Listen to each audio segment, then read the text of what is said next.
The time to build is upon us. With great power comes great responsibility. You know the greatest danger facing us is ourselves, an irrational fear of the unknown. Not because they are easy, but because they are hard. This is the Superhuman Academy podcast.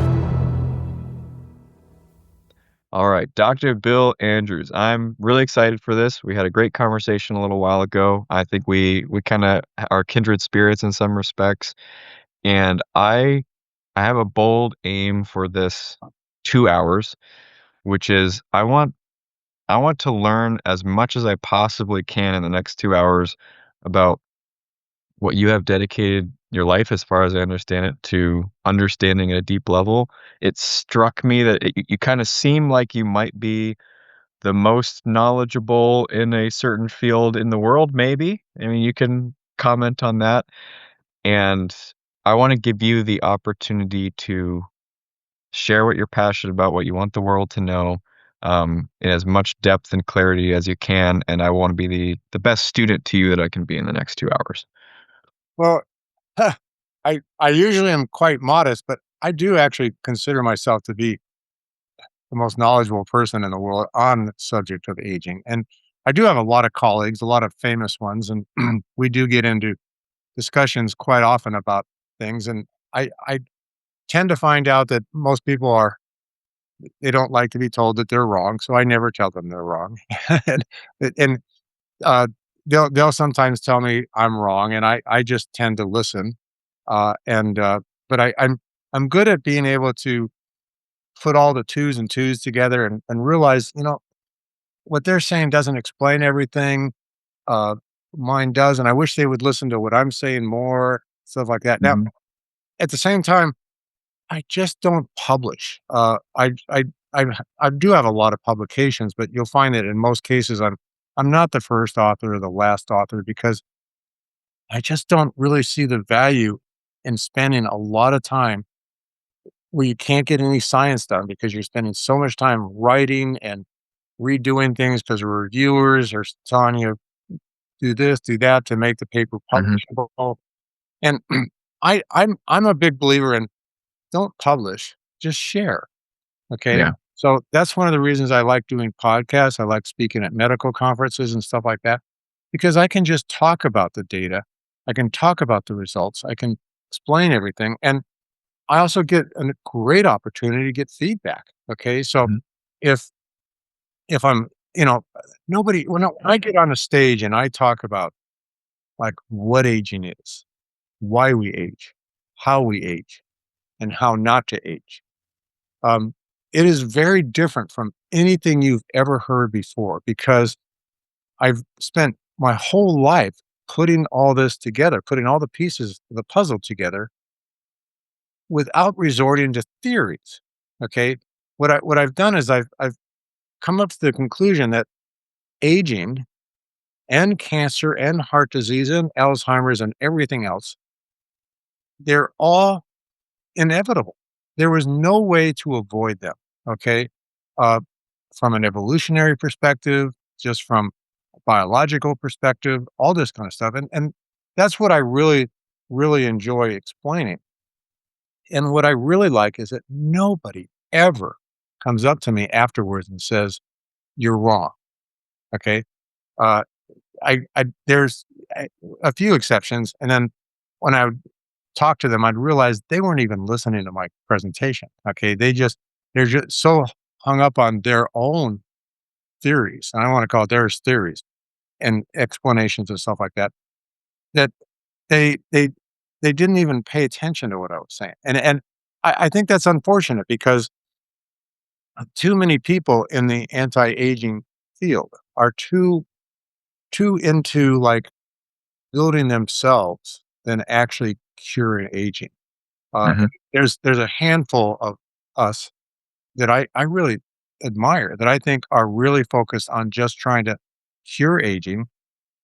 They're not interested in becoming celebrities or making money or making themselves famous. They just, like me, we just want to make the world happier and healthier. And I will often say, and this probably investors probably hate this, I'll say, when I come up with a cure for aging, I just want to drop it from airplanes. Okay. Mhm. Aging is like the worst thing on the planet. And it's a dumb thing. And as I'll explain later, we did not need to age. Okay. There's no reason why we had to evolve aging except that it provided a certain advantage to the survival of our species.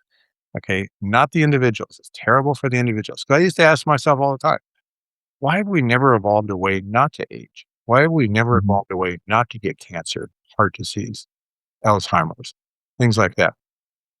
Is that where we should start? Because I mean, that's a very Yeah. interesting question. Is that the place to start? I'll tell you, you get me going. I can just keep talking, and I was just doing exactly that. Um, but so you know, I I I kind of like I don't know how to start, but let me just say, I ever since I was like 10 years old, my father was the person that really got this idea into my head. He knew that I was interested in science and medicine because teachers used to send me home with notes pinned to my shirts for my parents to read. And they'd Mhm. say, "Hey, this kid is really obsessed with science and medicine. You should nurture this." Uh, but my father said, "Bill, when you grow up, you should become a doctor and find a cure for aging." And he said, "I don't know why nobody's done that yet." Uh, I'll never forget that. Those are almost his exact words when I was 10 years old. And I kinda, like, thought, "Oh my god, that would be so great to cure aging," because 'cause I'd already by 10 years old knew that my grandfather had passed away, and my grandmother was, uh, getting up there in years. I don't like using the word old. Mhm. It's life's about living, not about getting old. So I always like to say longer lived, okay? Uh, but occasionally I'll actually say old. But I just felt like I see all these people getting longer lived and being less capable of functioning like they could when they were young. So I thought, yeah, let me work on that. Let me make that my goal in life. And I Mhm. actually was obsessed about it. I would go to meetings, I would have conversations about aging, especially with my father. My father and I became teammates. And I'll jump to the chase right now. He unfortunately passed away in 2015 from Alzheimer's, which made me kind of feel like, "Oh my god, I'm not going fast enough," you know? Mhm. And my mother passed away a few years later too, and again, I felt like, "Oh my god, all this research I'm doing, and it's just not going fast enough." But another jumping to the chase, the obstacle is funding, not the science. We know what to do. We just the science that I'm doing here costs us about $2 million a month. And it's really hard to come up with that kind of funding, but if we had that kind of funding, I think we could have aging cured in 3 years without any trouble. Yeah, okay, so I wanna stop there because I mean, that Ah, you okay, mentioned that in our first conversation, and I was like, "That sounds bonkers." Like, aging cured in 3 years. So, to my understanding, and I think this is probably the average person's understanding, you mentioned before the word inevitable. It just kinda seems like this is just it's just a fact. There's kinda no way around it. You seem to be suggesting that maybe there is a way around it, and that's already shocking by itself. So, I mean, what is the way around it? How does that work? well, it's all about telomere biology, and let me just say, I do make the mistake of saying I'm gonna have aging cured in 3 years, but it is all based on the assumption, and I'm gonna use the word theory here, unfortunately, that telomere shortening is the cause of aging. And I cannot absolutely 100% prove that, and I won't be able to prove that until I actually turn somebody who's like an 85-year-old into a 25-year-old in every way imaginable. Um, I call that the Betty White test. I think that's the only biomarker of aging there is. So let me talk about what aging is first. Okay, so Okay. um, because everybody has these definitions of aging. You keep hearing about these people coming up with products that have reversed aging, but all they've done is reverse a biomarker. And yes, one of the biomarkers is telomere length. Okay, so and I haven't explained what telomeres are yet, but I'll get to that. So there's these biomarkers. There's telomere length. The longer your telomeres are, the younger you are. There's also DNA methylation patterns. The patterns change with age. And then there's IgG glycosylation, which is another thing that changes with age. It's very correlated with age. There's hand grip strength. There's a whole bunch of different biomarkers of aging. But everybody has this idea, especially the marketers, that if you reverse one of these biomarkers, you have reversed aging. And no, you haven't. You've only reversed the biomarker. The biomarker correlates with aging, but none of them have ever been shown to be reversible to and when you reverse the biomarker, you actually see a reversal of aging.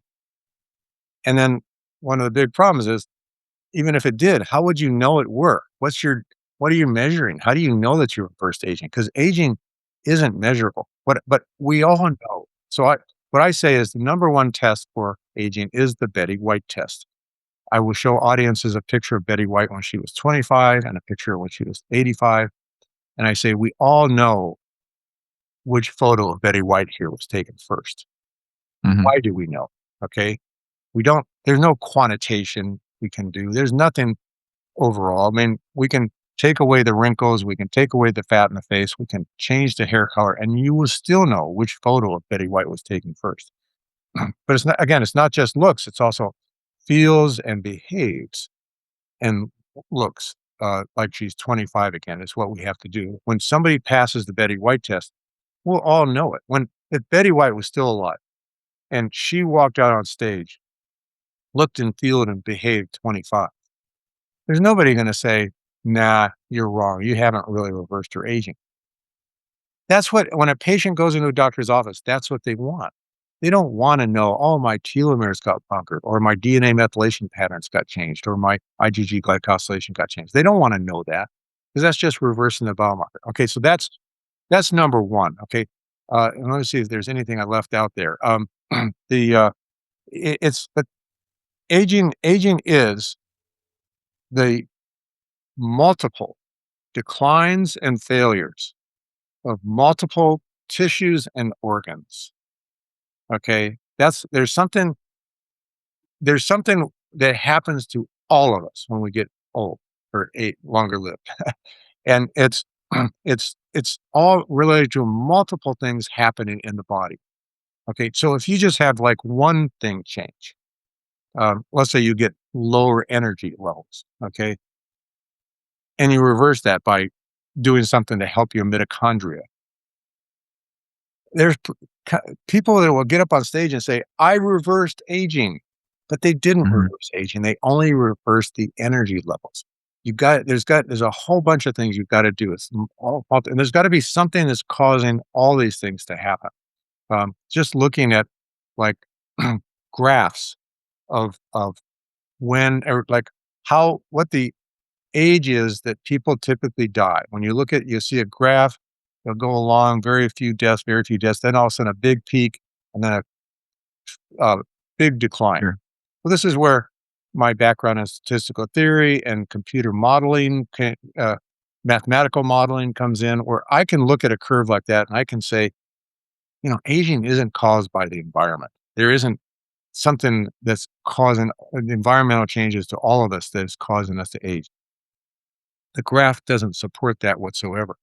And it also, there's the other thing about what aging is still. It's like, if it was, why is it that dogs and cats age at different rates than we do? Or they die of old age, Yeah. or we. Yeah. And why is it that people that live on the North Pole and the South Pole age at the same rate as people that live on the equator when the environments are very different?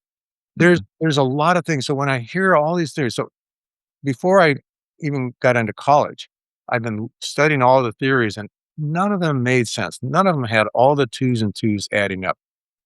I just felt like something's terribly wrong. We have to come up with something better. Uh, so let me just okay. So what else can I say about what aging is? Okay, so it's the, as I said, multiple declines and failures of multiple tissues and organs, and it's something that we see in all of us. Okay, as we Mhm. get longer lived. And I can, share my understanding of what you said. I think a way that I might summarize it, and my understanding would be, Your point being, aging is a biological phenomenon, and you mentioned like the curve, and it struck me that like yeah, if you look at different species across Earth, it's like alligators tend to well, they're kind of maybe I shouldn't go with alligators.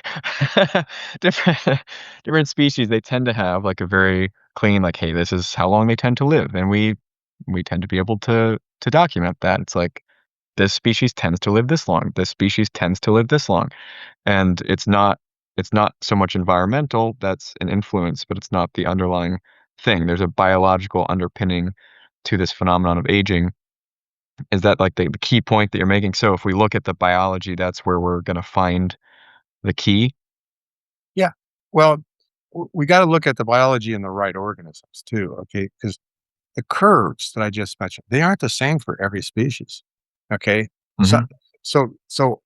I realized early on that not all species age the same way. Okay, and when we get into the why we age, I'll explain that evolutionary. Everything evolved. Most organisms evolved different ways of aging, and like mice and rodents and rabbits, or mice and rats and rabbits, all rodents, they don't age like humans do. Okay, their aging process is very different. They don't have what talk about later, a Hayflick limit. Okay, Mm. this is a sharp cutoff.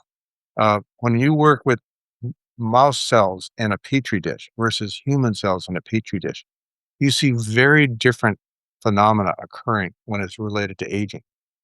That's So why, there's a yeah, just real quick, so there you'd say there's a fundamentally different biological mechanism for aging in different species? Okay, that's really yeah, interesting. Okay. absolutely. And and I don't know why most people don't realize this. Most researchers, why does so many people spend so much time studying aging in mice, okay, or roundworms, or fruit flies, or yeast?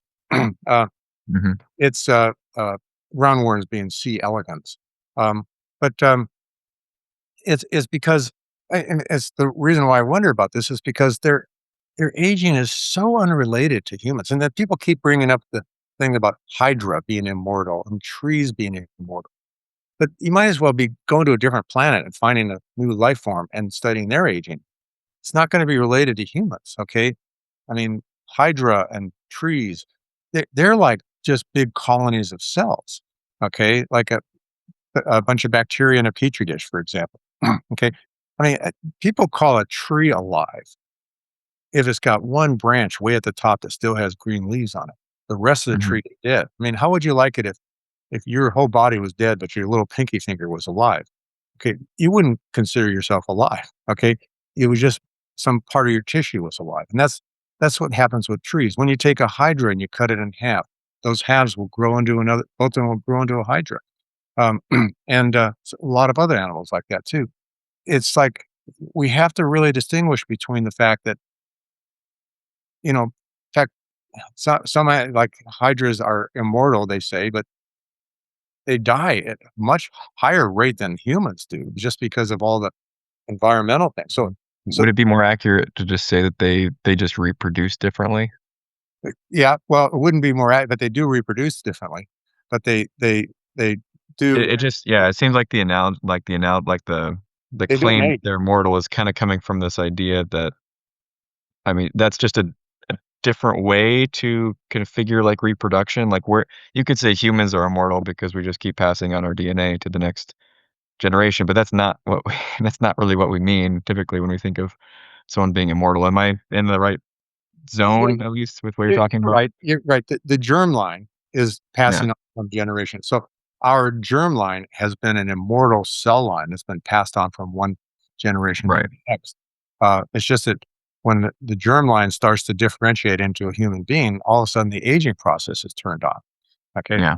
Um, Now that's not the case in hydrid trees and things like that. It's what I don't do is I don't spend a lot of time trying to understand how jellyfish and hydra and trees age. I just know they're different from humans, and I want to Okay. keep human aging. Okay, Yeah, so how do we age? so uh, well, okay, so skipping to the how. Uh, every time.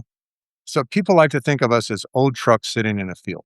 Okay, we're exposed to the wind, the rain, the sun, and we wear away. Well, there are life forms that do age that way, but humans, we have this ability. We have cells. Our body is made up of 30 billion cells, 30 trillion cells, whatever. I can't remember the number exactly, but every time we have damage to a cell, we can have other cells divide to replace that cell.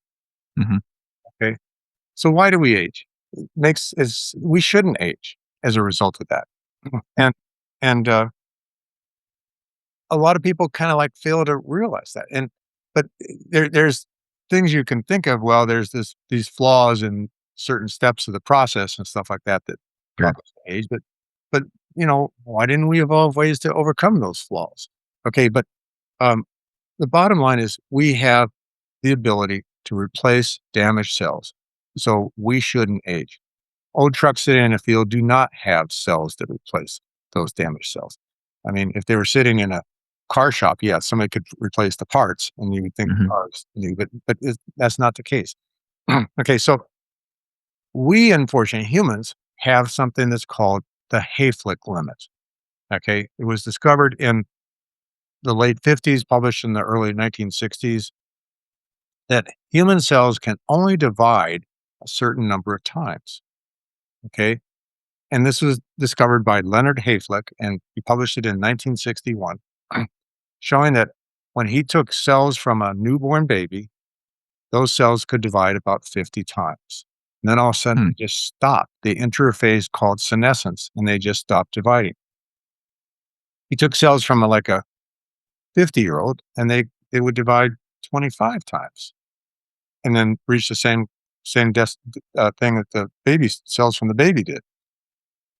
Then he took cells from like a 99-year-old and found that they could only divide about 5 times before those cells went into this Hayflick limit called senescence. Now, a lot of people thought he was crazy. Okay, but from my perspective, in the like anti-aging clubs I had, and we would talk about this kind of stuff back in the '60s and '70s, mostly in the '70s.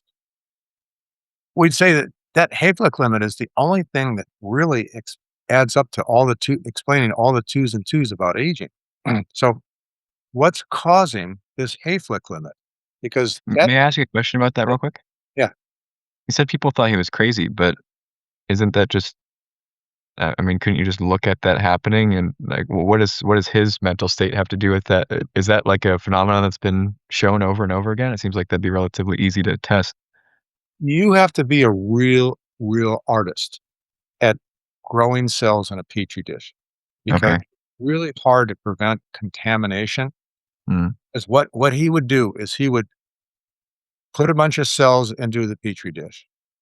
He would calculate it so that it would be half confluent, which means when the cells grow and completely fill that plate, that's called confluent. So he'd put those cells half confluent. Okay, so then when those half the cells were plated at half confluent went to confluent, that would be one cell division because it took mhm. one cell division for all the cells to divide to become confluent from half confluent.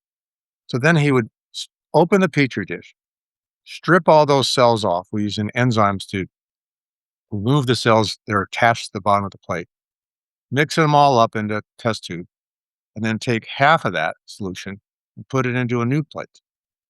Then he would let that incubate. And like he had to do this 50 times in a row for this baby. Okay. 99% of cell biologists cannot do that 50 times without the plate getting contaminated from opening it up the air and things like that. So you have to have really good sterile technique to be able. Got it. Okay. I see. And so he would count what are called population doubling levels or population doublets. And he would be able to say this cell line is at a particular population doubling level. So Got it. a So lot it of is people really tricky to couldn't test do that. that. Okay. I mean, Got it. I have scientists that can do that quite well, but the most people can't do that. Okay, so it was really hard to prove. Okay, so he he showed this Hayflick limit, and so I'm still in. I was in high school at the time, but it was in college when I was had my anti-aging clubs going mostly. That I would sit down with my friends and say, okay, so how can a cell possibly know how many times it has divided and how many more times it can divide? And this was a baffling thing because we all knew enough about biochemistry and what's going on in the cells. It was hard to imagine a cell having the ability to count when cells don't have brains. They can't think and stuff like that. So the the analogy that we had several, but the analogy that I liked the best was there had to be something like ride tickets at an amusement park Mhm. inside of our cells, so that every time a cell divided, it would lose a ticket. Would divide again, it would lose another ticket. And at least we could imagine a biochemical mechanism like that occurring inside of a cell. But where was this? What was doing this? Okay, so we um, struggled with that for a long time, and then all through college, graduate school, I couldn't figure that out. I couldn't come up with anything to explain that. And so I went into biotech, and I'll come back to that later. But it was like 10 years later, my father and I, he was my partner with this agent. He and I went to a anti-aging conference in Lake Tahoe and the California.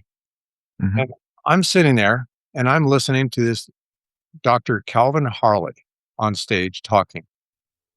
And he's saying, we've discovered that every time a cell divides, the telomeres, the very tips of our chromosomes, get a little bit shorter. And the uh, he said that he could, well, on stage, he said he could measure the length of the tips of the chromosomes and be able to tell a person how old they are, and more importantly, how long it'll be before they could die of old age. And I'm sitting in this audience of like 200 people, and and all of them are scientists. And I'm saying to myself, my God, here's the ride tickets. Yeah. And, I'm just so I wanted to know more. So before he could even get off the stage, I was at the bottom of the podium and I was asking him, has anybody figured out how to re-lengthen the telomeres? Because everything all the scientific method I had learned and things like that, I learned all that from getting a degree in experimental psychology because in biology, they never teach you how to be a scientist. They never teach you scientific method and stuff like that. So I got 2 degrees in college, biology and experimental psychology. But so I got a big education because I knew that in order to prove something, you have to reverse it. Then you have to go through a phase called extinction where you let it go happen again. Then you got to reverse it again. You got to show that back and forth causes it. So I was asking him, has anybody figured out a way to lengthen telomeres? Because I wanted to show that this was the cause of aging. It turned out Calvin was thinking the same thing. He'd Mhm. actually written a book that I hadn't heard about until that day called the telomere hypothesis of aging. And uh, it was, as far as I'm concerned, he's the father of telomere biology. Even though there was other people studying telomeres, nobody had connected the dots between aging and disease, including cancer and things like that, with telomeres. so I just said to him, Can you tell me real quick, like, you said it's, um and I'm totally uneducated on this, but telomeres, you said they're part of the DNA, is that right? Like, they're yeah. these So tips. Okay, I'm lost with that. yeah, I am so sorry. I'm jumping all around, but It's I'm okay. very excited about this whole field. Okay, and what I know and things like that. And even though other people might disagree, I know that I know. And I want to use what I know to cure aging. Okay. Mhm, That's what's going to happen. Okay. So telomeres. So inside of all of our cells, we have our chromosomes, mhm, the exception of red blood cells, but they don't have any chromosomes. But in our cells, we have these chromosomes, and the chromosomes contain these DNA molecules, and the DNA molecules contain our genes. And our genes are what give us our hair color, our eye color, things like that. Pretty much every cell in our body contains the same chromosomes, the same DNA, and the same genes. and, and so I could go on in different tangents, but I won't right now. Um, the DNA is made up of beads called bases. They're A, G, C, and T. And it's the sequence of those bases that tell us what hair color we have, what eye color, Sure. things Mhm. like that, how tall we are. Okay, now I want you to think of that long string of beads as a shoelace. Okay. Okay. And when I say long, a typical DNA is about 100 million bases in length. So, and there, Mhm. of all the chromosomes, there's a total of about 25,000 different genes. Not there's more to it than just eye color and hair color. Okay, so now at the very tip of these beads, I want to think of this string of beads as a shoelace, and at the very tip of your shoelaces, you have these aglets that Mhm. protect your shoelace, and and we know that when those aglets wear away, our shoelace falls apart. Okay, so the telomeres of these aglets at the end, and their function is to protect the rest of the DNA? Is that how you describe it? That's one of their functions. Okay, so Okay. so yeah, the telomeres are the very tips. They're the aglets of our chromosomes, and they're made up of bases just like the rest of the DNA is, except in this particular case, it's a repeat sequence: TTA TTA And that's how it is for everyone. It's like for every well, same one. we're doing research here that's showing that there are people that have aberrations in Hmm. Okay.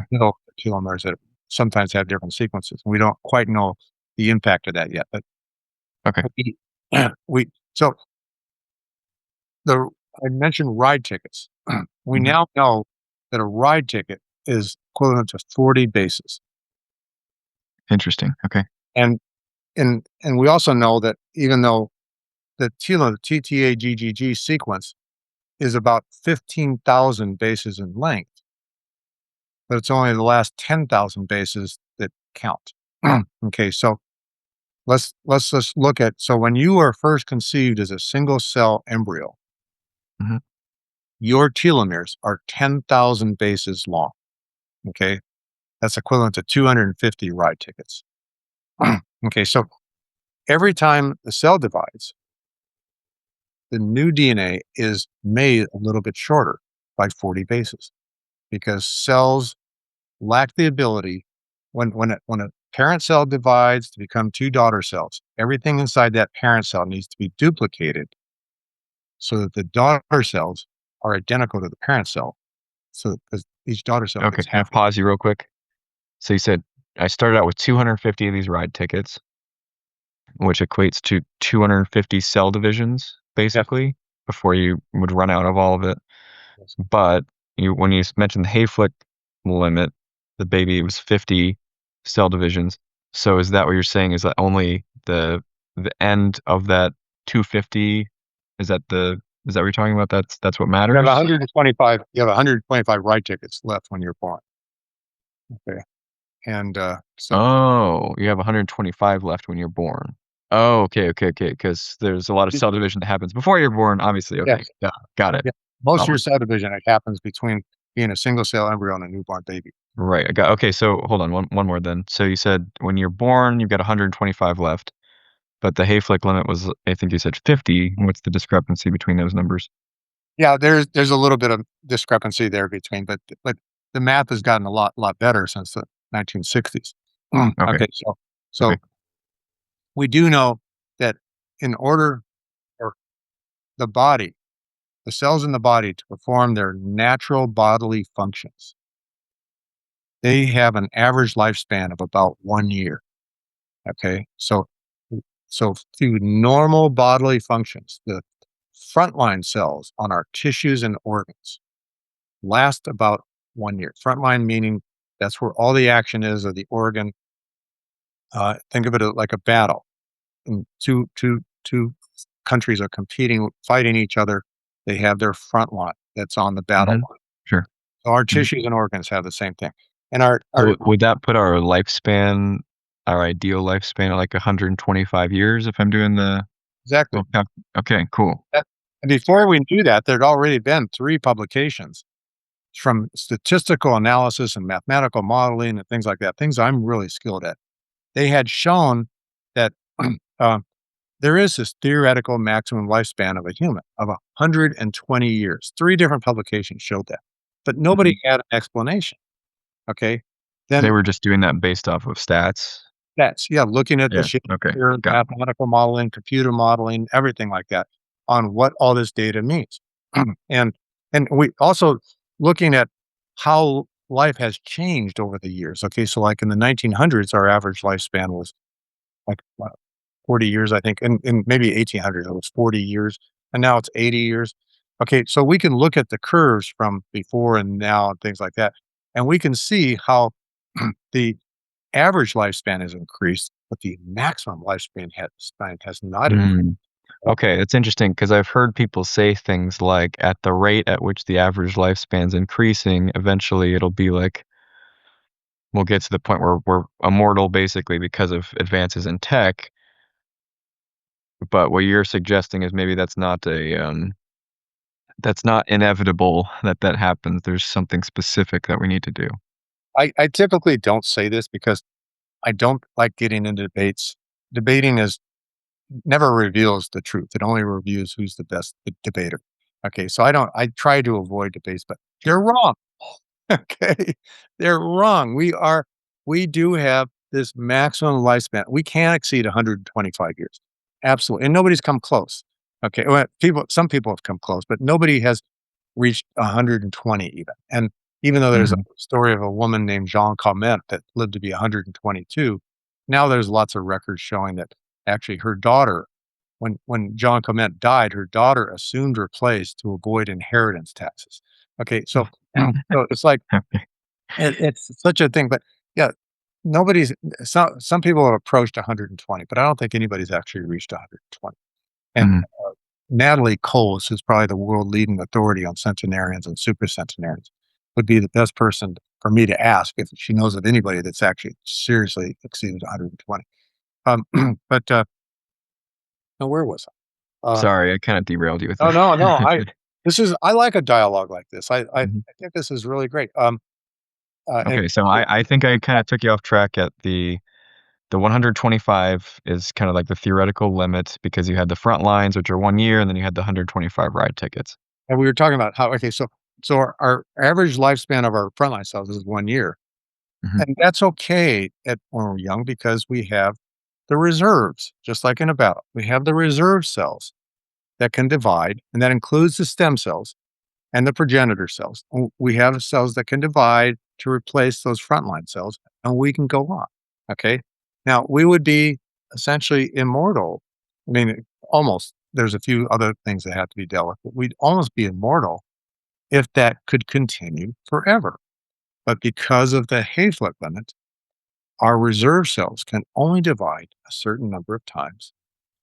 And and then after we start getting losing our frontline cells when we get longer lived, our reserve cells can no longer replace those cells. And that's when we start having declining health or the organs start failing or decline in organs and tissues and things like that and failure when we stop being able to replace those frontline cells. Now, we could if we had the perfect genetics and we led the perfect lifestyle, we could live healthy for until we were 125 years. But we all accelerate that, okay? Mhm. And I'm gonna use drinking alcohol as a good example. We all know that drinking alcohol kills liver cells, and that's okay when you're young because you have the reserve cells dividing to replace those frontline cells when they die. But now they're dividing faster than one per Mhm. year. The frontline cells are dying faster than one per year, and the reserve cells are having to replace them faster. You're So using your tickets up quicker. Yeah. using up tickets, Going on lots of rides. having a time of your life, uh, and uh, and you pay dearly for it later because you run out of the frontline reserve cells, and suddenly, when you're 40 or 50 years old, you start accumulating these dead cells on the surface of your liver. That's what liver cirrhosis is. Okay. And that kills you. Your liver stops being able to function and that kills you. And so you accelerate aging. Now, I don't call that aging, even though I just said it's aging of that one tissue, because that's an example. I said it's got to be multiple tissues. Yeah, the biomarker, But it's yeah. just one. Well, this is just one tissue, Mhm. okay, or one organ. And so I call that a disease or a health problem. Okay, not aging. Okay, even though it is in my definition aging of that one particular tissue, but we got to find out what's causing aging over everything, and that's what I'm working on. And but it's the same exact phenomena, except you're accelerating that. Same is true for muscular dystrophy. Okay, you've got a mutation in this case. Nothing you can do about it. You got a mutation in the dystrophin gene, and that's causing your muscle cells to die faster, okay, than normal.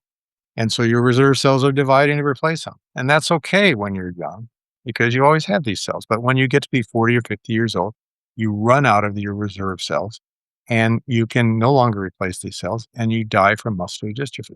There is so many, almost every disease on the planet you can think of has now been connected to the rate of telomere shortening and the rate of losing your reserve cells. I mean, as I think of diseases, the only things I can think of that really aren't like this are like sickle cell anemia, alcoholism, a few other things that they're just they don't have anything to do with telomere short. Okay, so they don't have anything to do with aging, but they still but the point is not to focus on those diseases, focus everything else does. Okay, Sure. everything else is connected to the rate of cell division and the rate of telomere short as a result. So so I've but I okay, that's pretty much how we age. Okay. Mhm. Uh Mhm. and there's a few things I skipped there, but let me go back. So I was standing there at the bottom of the stage talking to Calvin Harley, asking him about has anybody figured out how to lengthen telomeres? And he said, we have been working on that for years. And we had been collaborating with labs all over the world, paying them to do research to try to figure out how to solve this problem. And we have had zero success. And I just said, "Yeah, this is so important to me. I want to come and work for you. And I will have this figured out in 3 months." And he believed me, okay, because I already had a really illustrious career. I don't just study the what, why, how, and how not of aging. I study the what. I've been studying the what, why, how, and how not of cancer, heart disease, every disease you can, inflammation diseases, everything. And I'd actually been very successful at being able to come up with treatments and cures for diseases that nobody else had been able to come up with. Okay, at least I would do the coup de grace. Okay, people would come up with these ideas, come up with everything, and it wouldn't work. And then I would come along and because I would know what, why, and how, I would be able to figure out how to make it work. And that goes as far back as human growth hormone. I'm a key inventor of human growth hormone, key inventor of tissue plasminogen activator, which is a drug all ambulances carry. If you have a heart attack, it breaks up the blood clots. Uh, Erythropoietin, which is the drug that Lance Armstrong used to cheat, but it was when we were first developing it, it was to make it so that anemic people could make more red blood cells. Human growth hormone was made to make baby dwarfs grow taller. That was the only reason we were making it at the time. Uh, those two became the top two illegal sports enhancing drugs, which kind of put me in the news a lot because I was the only inventor. um, but it's a beta seron, the very first drug for ever treating multiple sclerosis, on and on. Cancer drugs. I just had a cancer drug that I invented called Rytelo that just got approved by the FDA recently. I was also National Inventor of the Year for my cancer research in the United States. And so Calvin essentially offered me the job on the spot because he knew who I was. He knew my background. And I left the company I was working with, which was Burlex Biosciences, which I loved. I thought I was going to be a lifer there, but they weren't interested in aging. So I jumped ship, went to Geron. Calvin and Mike West, who was the founder of Geron, put 3/4 of the company reporting to me, which kind of pissed a lot of people off because they didn't like me taking over. But I ended up directing that group, and we discovered the enzyme telomerase in 3 months. And what we did was, so 3 months, just like I said I would. So 3 months, so telomerase. To discover this, we had to first ask the following question. If telomeres shortened, really shortened, every single time a cell divides, how is it possible that our children are born with longer telomeres than we have? Mm, And how is it that their children are born with longer telomeres than they have? So we had talked about this germline cell, this immortal germline cell before. yeah, right. That immortal germline cell, which is our essentially reproductive cells, primordial germ cells are called, um, they they must not have telomere shortening. For some reason, when those cells divide, they don't lose a ride ticket. And why was that? Okay, so that was the approach I took, was to find out what do our reproductive cells have that our rest of our cells don't have. And we discovered this enzyme called telomerase. And the enzyme had already been discovered in a pond scum organism, in a pond scum organism called Tetrahymena 10 years earlier. But they didn't connect the dots to the fact that this enzyme had anything to do with aging or cancer or anything like that. Hmm. And like in the movie Immortal, uh, the documentary called Immortal, which won an Emmy. I'm also in that thing. They described it as they were just studying biology. They were just, Yeah. what's going on with biology. So Calvin Harley was, I think, the person who actually connected the dots to propose this hypothesis that telomeres had something to do with aging. But uh, we thought, okay, so we discovered this enzyme in our reproductive cells, and we realized, well, if all of our reproductive cells, if our reproductive cells can produce telomerase, all of our cells have the gene for telomerase. The gene is just shut off. Hmm. And Okay. that will get into why would we do something so dumb as to shut that gene off? Okay, but I'll come to that a little later. But so my team, we we isolated the gene. We then, and one of the I've got so many techniques and skills. My entire life I've been on a scavenger hunt, trying to Mhm. collect all the skills and knowledge that I need in order to eventually cure aging. So Yeah, I can I've tell. got a This is little why I bit of wanted to talk for everything. 2 hours. I mean, my counselors knew this. When high school and college, my counselors knew this. I would say, I need to put it all together to learn how to do aging. That's Mhm. why I took experimental psychology when biology wasn't teaching you how to be a scientist. The counselors recommended that. But and I said I wanted to cure aging. Um, but uh, uh, I was able to isolate the gene and engineer the gene because of my background in molecular genetics. Okay, I got a PhD in molecular genetics and population genetics. And I'll come back to the population genetics in a minute. But in molecular genetics, allowed me to engineer the gene to make it so that it was turned on. All genes have something next to them equivalent to a dimmer switch that turns them on and off. Uh, Is that like, when I hear epigenetics, is that what that's talking about, or is that something else?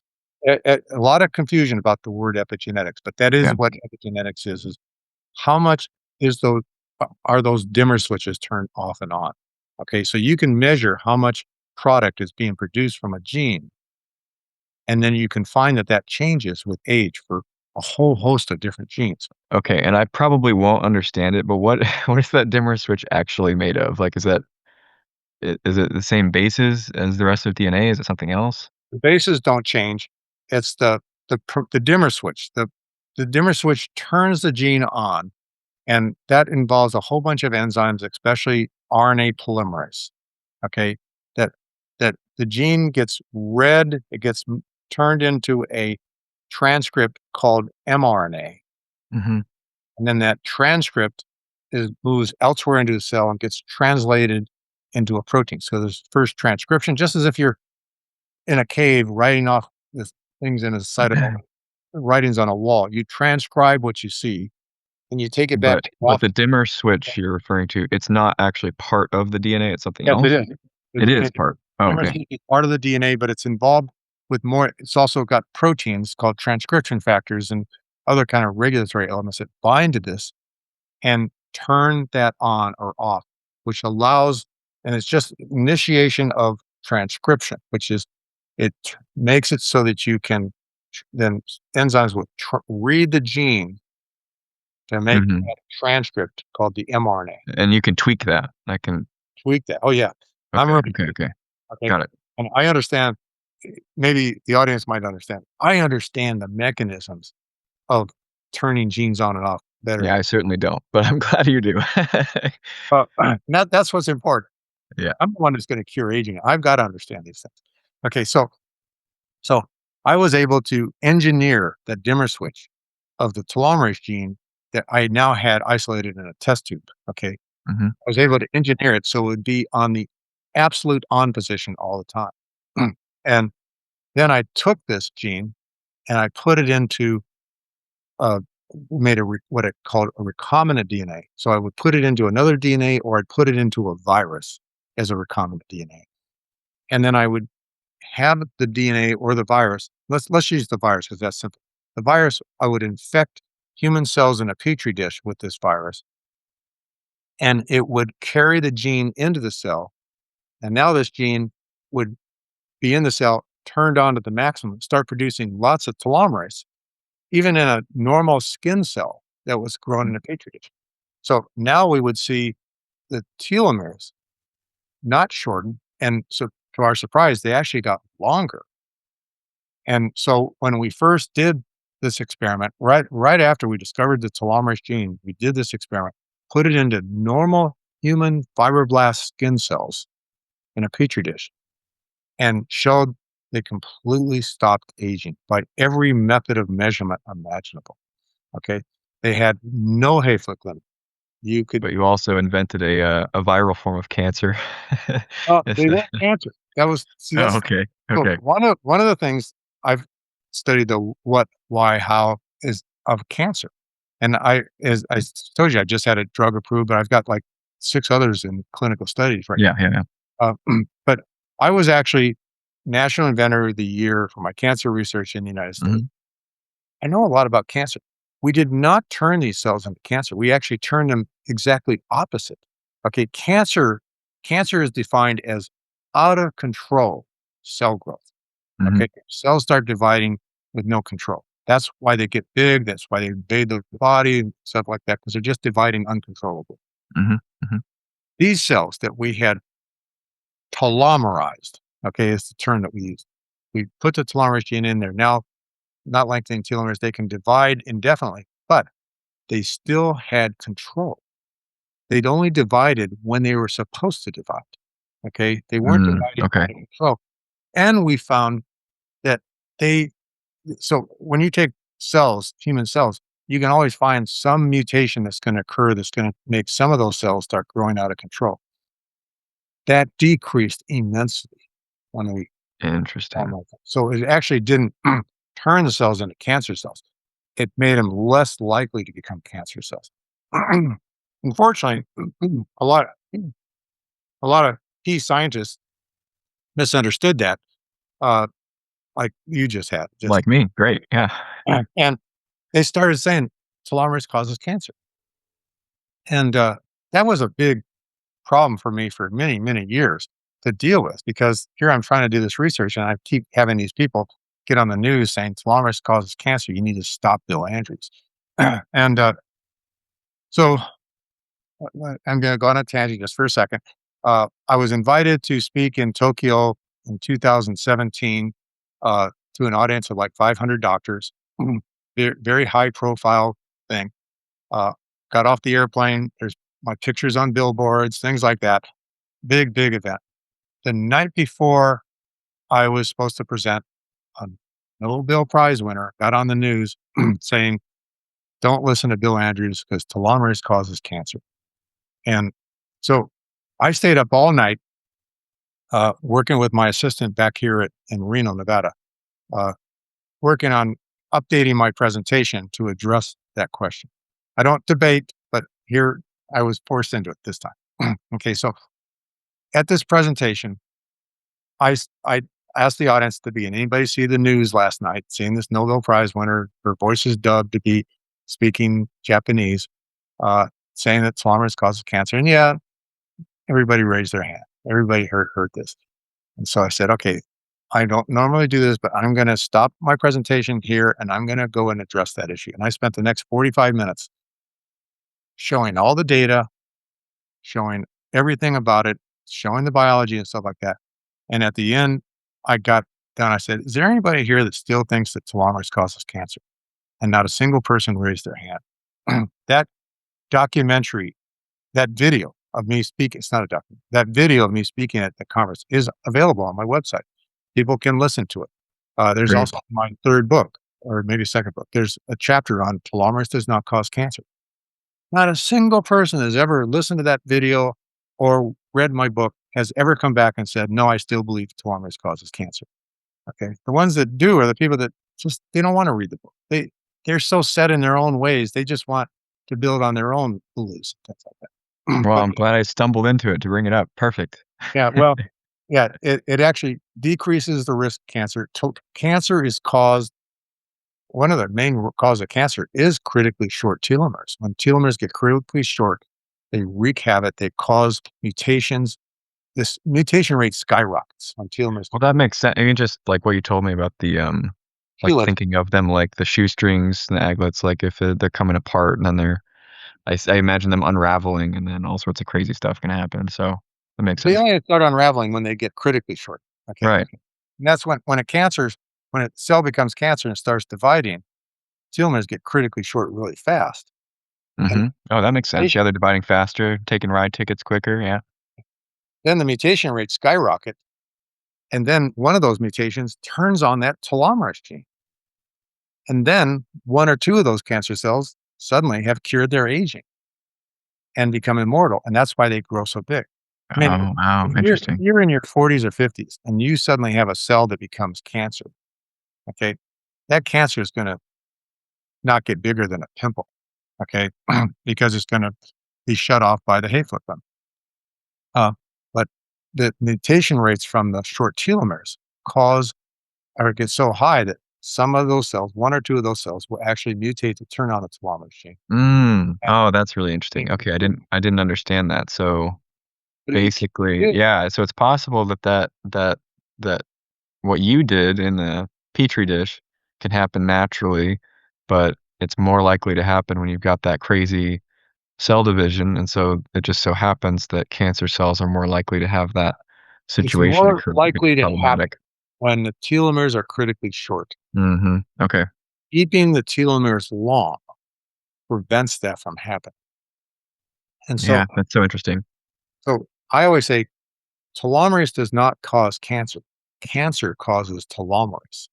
Yeah, that makes sense. Telomerase actually decreases the risk of the cells ever becoming cancer. Okay, so getting back to so we put that telomerase gene into normal human cells in a petri dish and showed that not only did they stop having telomere shortening and stop aging by every method of measurement we had available at the time, we also saw age reversal by every method of measurement imaginable and decreased risk of cancer. And the so so as I was saying, when the DNA is duplicated, the cell lacks the ability to duplicate all the way to the very end. So the new DNA is one ride ticket shorter when it's produced.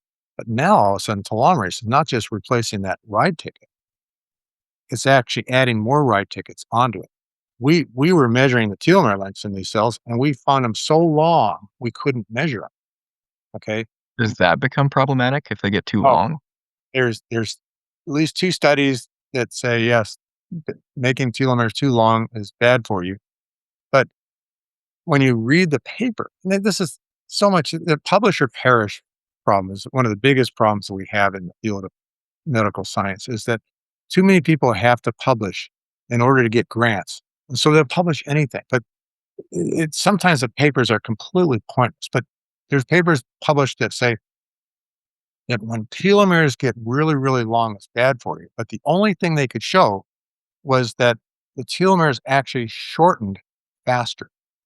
Okay, so when you made Okay, interesting. achieved at 15,000 bases, well, now let's imagine your telomeres are 50,000 bases. Well, now when the cells divide, they shorten more than one ride ticket each time. But when they get back down to 15,000 bases, they're completely normal again.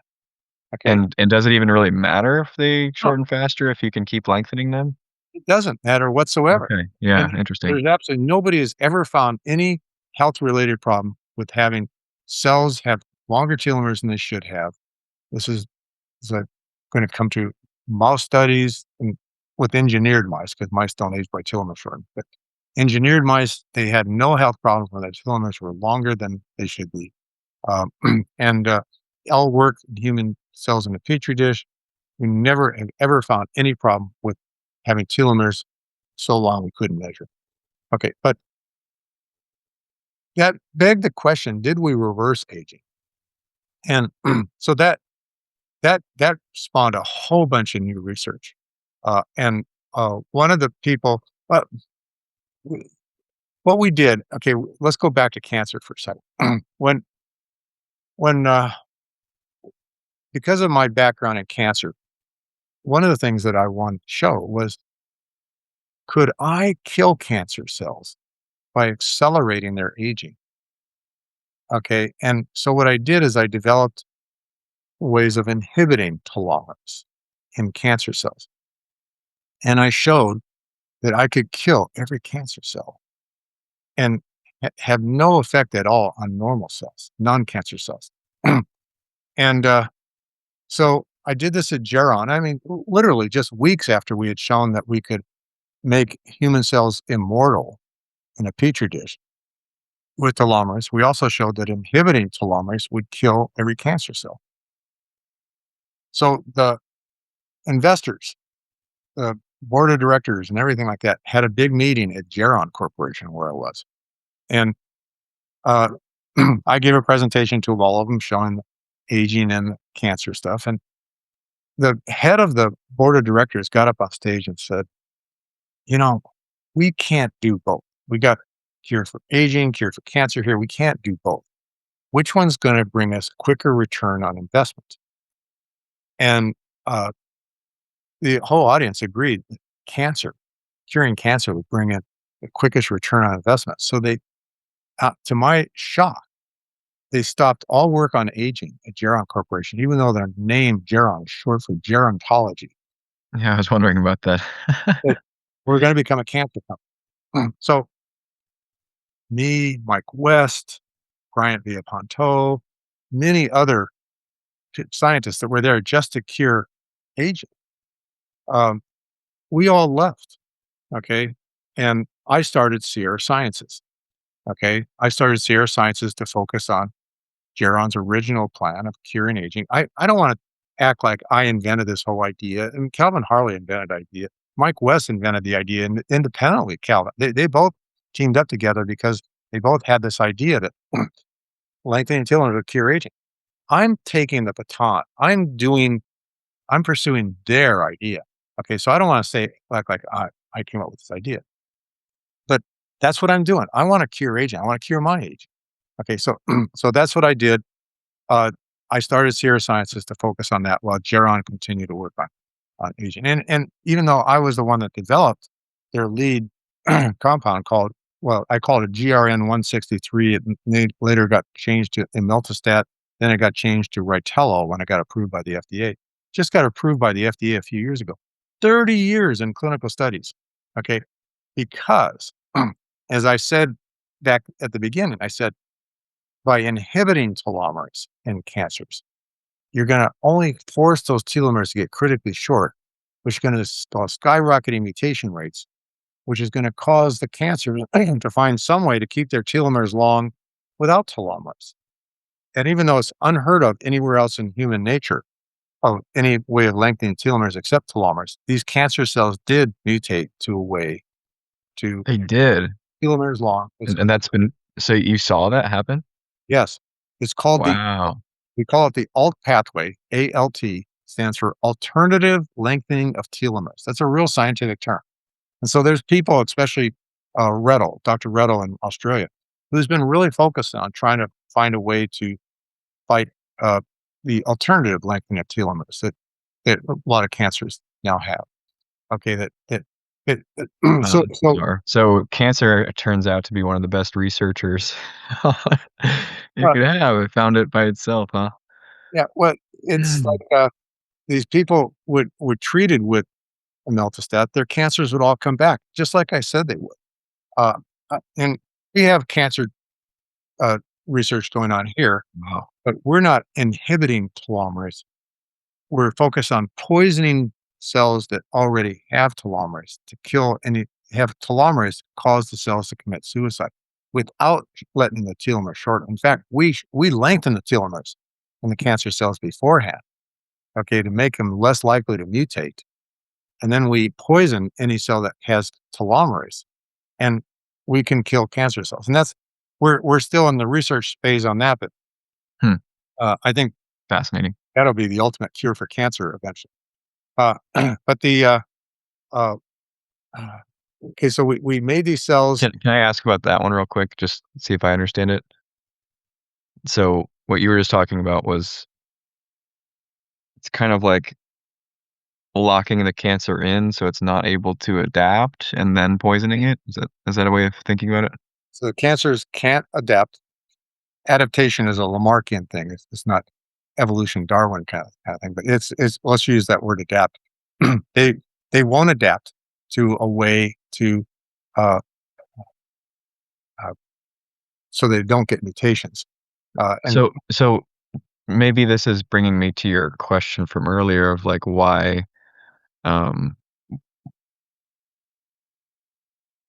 why do we turn that off? Is it because that if we lengthen our own telomeres, we keep that, then that prevents us from, I'm going to use the term adapt because I don't know what a better term is. Does it prevent us from adapting, prevent potentially beneficial mutations? uh, no, mutation rates are still going to occur. They're just not going to skyrocket at the way that they do when they are critically short. Okay. Boy, the I'm almost. Let me finish the what we did, and then let's come back Okay. to that question about Okay. why Yeah. it Yeah. shut the telomerase gene off. The uh, so I left here on started Sierra Sciences, but Walter Funk, who was one of the people that I was working with, uh, he then grew human skin on the back of a mouse, and then treated this human skin with telomerase.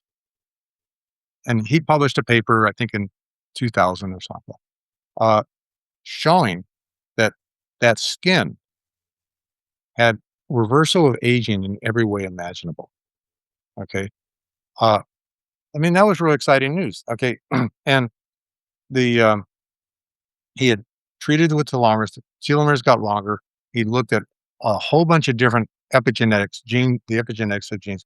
Epigenetics is the turning on and off of genes. It's not DNA methylation. A lot of people hear that DNA methylation of DNA is epigenetics. That's just an epigenetic mechanism, a way of turning genes on and off. So epigenetics is the study of how much is a gene producing or how little a gene is producing of all the genes in the body.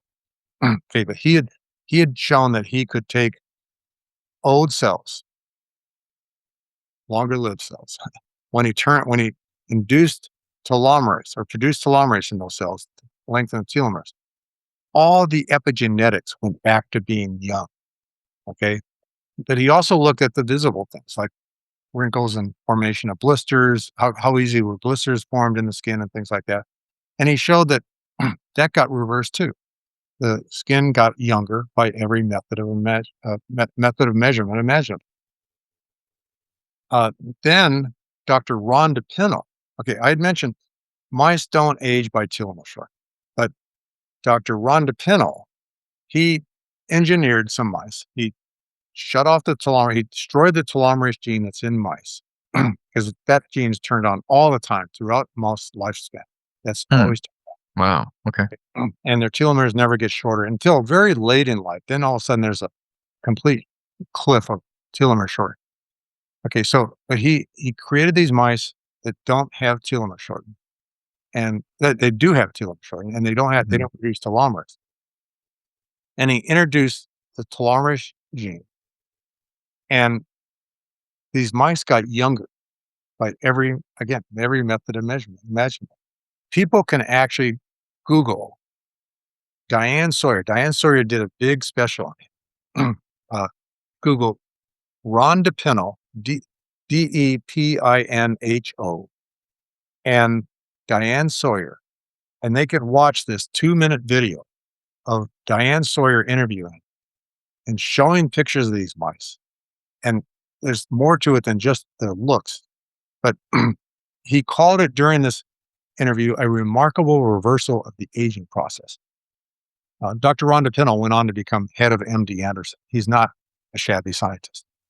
Okay, but one of the things that was really exciting is he showed that brain functions came back. So mice that were suffering from supposed dementia, equivalent to something like Alzheimer's, their memories came back. Their brain sizes got bigger. Their brain functions came back. They could do things like remember how to go through a maze when they had forgotten. And this really opened a whole new bag of worms. I mean, Alzheimer's is supposedly, and dementia is supposedly the loss of memory. How could the memory come back if it's lost? Yeah, right. Well, this is now telling us that memory is still there. And in Alzheimer's patients, the memory is still there. The patient has just lost access to that memory. Mhm. And lengthening telomeres restored that access. And so, So right this is now, sorry, this is a tangent, but it just keeps popping up in my head. So I want to ask, you said that mice don't normally age via telomere shortening, and yet the engineered mice were engineered so that they did. But did they have their normal aging process turned off somehow? Like, how did that work? they still had their normal aging process, but Ron DePinho engineered it so these mice would die of aging at an earlier age. Oh, So okay. if they lived to be 3 years old, let's say these mice were dying at 2 years of old age. And Got it. Okay. I remember talking to him. He said they looked human. Okay, they were having all the same human thing, like male pattern baldness, all this kind of stuff. Were That's such so wild. a very amazing thing. But uh, so he did cause this complete reversal of aging, but they still died of aging from their normal cause of aging, which we don't really know what it is, but it's most likely just oxidative stress and mitochondrial dysfunction. Something humans also have. Okay, Mhm. but Okay, so sorry. I know you have something else you want to say, but I just have this burning question. So then, if we also have those things, if we solve the telomere problem, we would still have these other problems to yeah, solve oxidative stress issues and things like that. absolutely. Okay, I'll let you go back onto your I track think where you. I think of aging as we have multiple sticks of dynamite inside of our cells. They're Mhm. all burning at the same time. But the only stick of dynamite that matters is the stick of dynamite with the shortest fuse. Sure. Okay. Okay. And in humans, the stick of dynamite with the shortest fuse is telomeres. So solve that first, and then you'll have a new stick of dynamite with the shortest fuse, and you solve that one. Why it's the telomeres with the shortest fuse are not telomeres. They're probably oxidative stress and mitochondrial dysfunction. Now, humans, and so I'm going to, what's his name? Some great scientist, I'm going blank on his name. Uh, he published a book on oxidative stress a long time ago. Mhm. Uh, and on the very cover of his book, he showed a graph of how much natural antioxidants exist in different species inside their cells. And humans have 100 times as much natural antioxidants than mice do. So Mm, humans I see. have slower rates of damage caused by oxidative stress. But the way I look at it, as soon as I solve the telomere shortening problem, I might have 30 more years added to my life that I can solve the oxidative stress problem. Well, then mice become a lot more interesting to you. Yeah, well, All of a that's sudden. why I'm grateful that people like Aubrey de Grey and lots of other scientists are working on the other things because I'm only interested in curing my own aging. I don't care if I'm the person that cures aging. I'd be so grateful to Aubrey de Grey if he would cure aging and cure my aging. Okay, Mhm. and because there's a lot of other things to do. As I mentioned before, we've got to cure alcoholism and we've got to cure sickle cell anemia and things like that, which have nothing to do with aging. So my life's my I'm just addicted to curing diseases. I'm addicted to doing whatever. I'm glad. I'm glad you are. Thank you. Healthy. And that's why cancer, heart disease, I whatever. I've worked on all these things. But um, where was I? Okay, so we did all these experiments, and the engineered mice had a remarkable reversal of the aging process. Uh, and people can watch that on Diane Sawyer. But I guess that's pretty much but the techniques that were used were gene therapy, something that I invented, gene therapy of the telomerase gene, which is a way of delivering a new gene to human cells, and instead of turning on the gene that's already there. Okay. So I thought gene therapy has its risks. There's a lot of people that have died in clinical studies because of gene therapy techniques. But sometimes the risk of not being treated with gene therapy is greater than the risk of being treated. So I do approve these studies that are doing it. Some people actually die from the gene therapy, but a lot of them end up surviving, living better than they would have. I thought it'd be safer to find some kind of pill that you can swallow that will have a molecule inside of it that will get inside all of your cells and turn the gene on that's already there. Okay. And Mhm. so that's what Sierra Science's research has been all about, is looking for different ways of turning the gene on. And we have $1 million robots here. And and robots can't do all the work by themselves. So we also have scientists that are working with these robots. The robots don't look human. They're benches, rails going up and down, robotic arms going up and down rails on a lab bench. and but they can test up to like 4,000 different molecules a day for those molecules' ability to be able to induce the gene to get inside the cell, turn that dimmer switch back on. And it does so because there's proteins that will bind to that dimmer switch called repressors that shut that dimmer switch off. And we are looking for drugs that will bind to that repressor to dislodge that from the dimmer switch and allow the other enzymes to come in and turn that gene all the way on. Okay, so real quick, you already can do this kind of manually.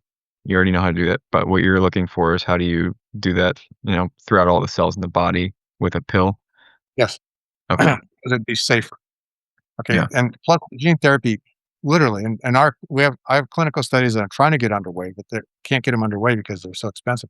It cost me $1 million to treat one patient once with the gene therapy, and that includes all the safety studies, all of everything. So I could do it probably for 250,000, maybe even 100,000 if I skipped all the safety stuff. But I don't want Skip all that. to. And but so we have tested probably close to 500,000 different molecules. Uh, when we first started, we were just testing random molecules because we had no idea. Brute force. Yeah. Yeah. And after about maybe 100,000, we had found some molecules that actually did turn that telomerase gene back on. So then we had our medicinal chemists look at the structures of these molecules. We were able to find that we could put them into 30 something different families. They had similarities between them. So that was teaching us something about what kind of molecule will actually dislodge that repressor to turn the gene on. So our medicinal chemists designed new molecules. That's when things really took off. They designed new molecules. We'd start testing those, and our rate of finding molecules that would turn on telomerase more and more, higher and higher levels, increase. Remember, it's a dimmer switch. So we haven't found something that turns that dimmer switch on all the way yet. But we found things that partially turn that dimmer switch on. How on are we talking? Like 10%, 20%, The highest we've ever found is 16%. 16? Okay. So which means we have about sixfold higher to go. But you can turn it on 100% if you're just dealing with a single cell, whatever that. We can by gene therapy, which is not Yeah, right. on that's already in the cell. It's delivering Oh, a new gene to the I cell see. I see. already turned on. Okay. And so, but so we design these molecules, and that's when I say that we can have a cure for aging, or at least a way to prevent telomere shortening within 3 years. That's based on extrapolating from all of our research so far, because we keep finding more and more potent telomerase inducers, I call them, Hmm. more and more potent. And we can extrapolate from that doing statistical analysis. And we can find out that if we can continue at the rate we were going at when we had $2 million a month, which we don't right now, because ever since COVID, uh, we we could have a pill that would completely stop telomere shortening within 1 year to 3 years. Okay, when we look at the uh, standard deviations of the curve and everything like that, we figure Sure. 1 year to 3 years, and the and we've been saying that for years, but we haven't been able to get all the funding that we need. What about so that one that's 16%, that's your highest? Yes. I mean, is that something that you take in pill form already? No, uh, it's I'm not a biohacker. Okay, Okay. like Has anyone taken it? we have so a company called One Truth 818 uh, did license that from me. Okay, years and years ago, and they took it. They made it into a skincare product because it's easier to get a skincare product approved by the FDA. And they got it approved. They did clinical studies in Italy, and the clinical studies are on their website. But they now market that as a skincare product. Okay, Sure. but it's really only slowing down the aging process, because I like another analogy is that telomere shortening and lengthening is like a tug of war inside Mhm. of our cells. And so in our reproductive cells, we have a tie. Okay. Telomeres maintain at 15,000 bases.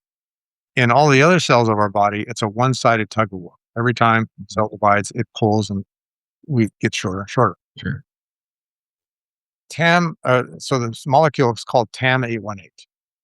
It's actually C0314818 because it was our 314,818th molecule we tested. Okay. Mhm. It produced some telomerase, as I said, 16% of what we need to win the tug of war, Right. hide the tug of war. It actually is there, but it's slowing the tug of war down. So Okay. no one's ever taken that as a pill? No, not yet. I mean, if they have it, it's been to their own risk. But we haven't done any clinical studies, and it would require FDA approval anyway before you would Yeah. do it. Yeah. I'm a chicken. I don't want to. I want to cure my own aging, but I don't want to end up dying because of Uh, some yeah. foolish thing I did in the meantime. I figure I got enough time I don't have to resort to last resorts. Um, Sure. the Some people resort to the last resort first. And that's something that I think is kind of crazy. Uh, but we continue. So that's the best that we have so far. But I think we could continue that and get something that's going to stay. So I'm curious that so this gene therapy approach, you said that it's risky. So you think that finding the molecule route is easier than mitigating the risks of gene therapy?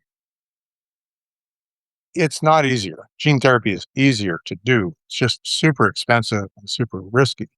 Okay. The molecule could be designed.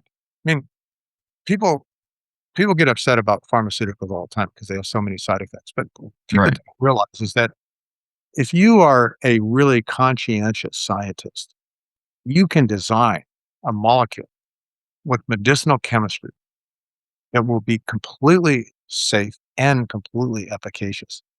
It's just that most companies, big pharma, do not want to spend the extra money to make it safer when they already have a drug that can make them a lot of money. Okay. Sure. And that's one of the reasons why I quit working with big pharmas and stuff like that, was because I would see whole projects terminated because they said, we can make money off this product now. We don't need to do more research to make it safer. That, that I didn't like that whatsoever. And so Yeah. that's why my clinical studies are costing like $1 million, because I won't cut any corners. Sure. But we continued. So because of the fact that it's so difficult to get approval by the FDA, it takes literally 12 years, $2.6 billion on average to get a drug approved by the FDA. Was that billion with a B? Yes, Oh billion. my goodness. And so we focused on nutraceuticals, okay, plant-based molecules, okay, Mhm. because they're already classified as generally regarded as safe. And we decided that if we could find a nutraceutical that could induce telomerase, like the molecules, the chemicals we're doing, that wouldn't require FDA approval. We could have something right away. And it'd be safe because people have been taking these things for 10,000 years without having any problems. But there's no such thing as a molecule that somebody on the planet's not going to be sensitive to. So there's always Right.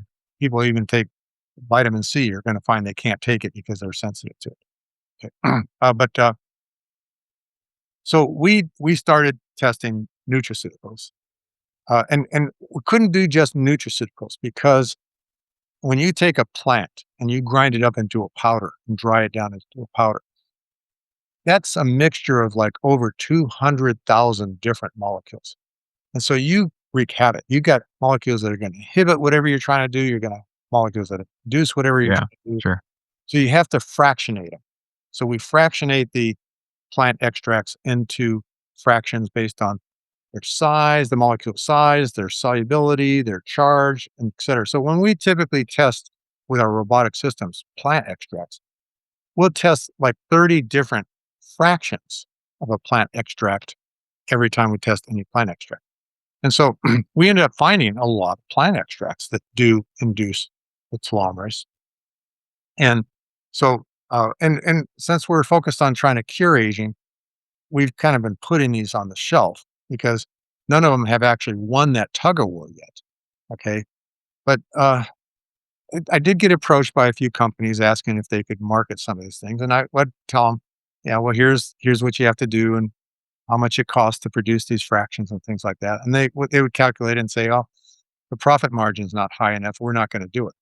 And that would blow me away because I thought these companies were focused on health, making people Yeah. healthy and happy, but they're focused on just profit margins. But then 2 years ago, I got approached by a company called Touchstone Essentials.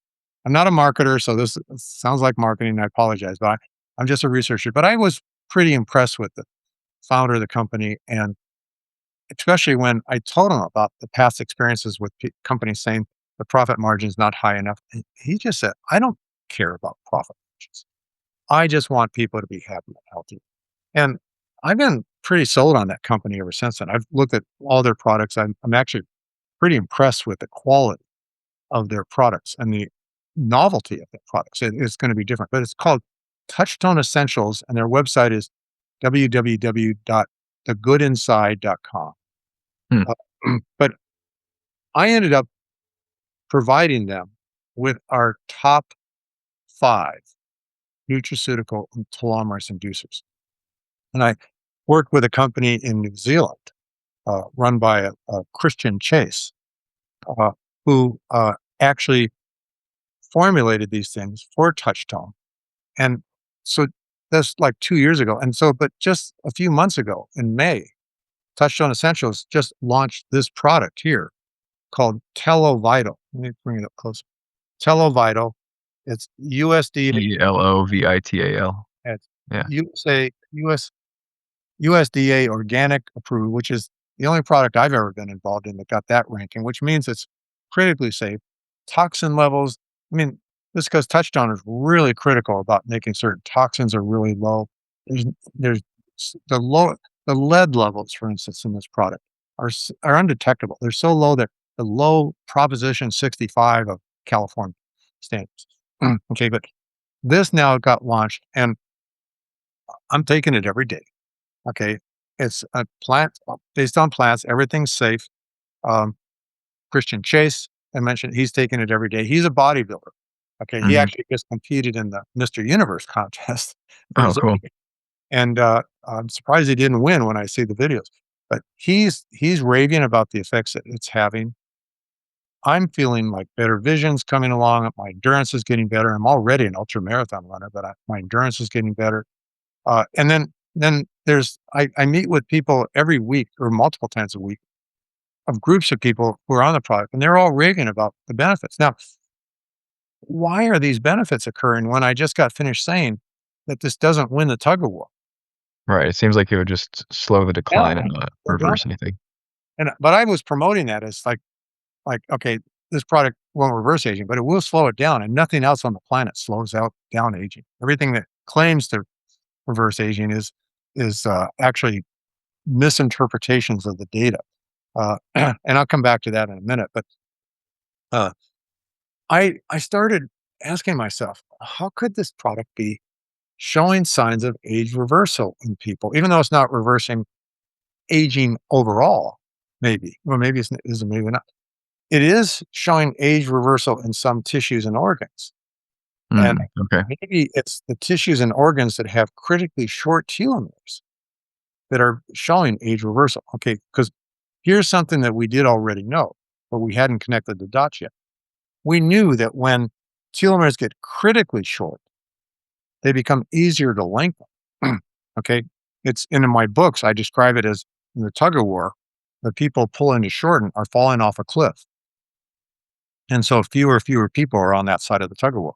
So when it gets critically short, it's easier to re-lengthen the telomeres. And that might be what's actually happening here. And that's why we're seeing some age-related Got things. it. So Yeah, it is actually potentially lengthening telomeres in some cases. shortest telomeres. Now, Yeah. the biggest results that I have seen so far are people that are in their 80s and 90s. Now, they're going to have critically short telomeres in a lot of their tissues and organs, which is the definition, as I said earlier, of what aging is. Mhm. They are turning into 20-year-olds.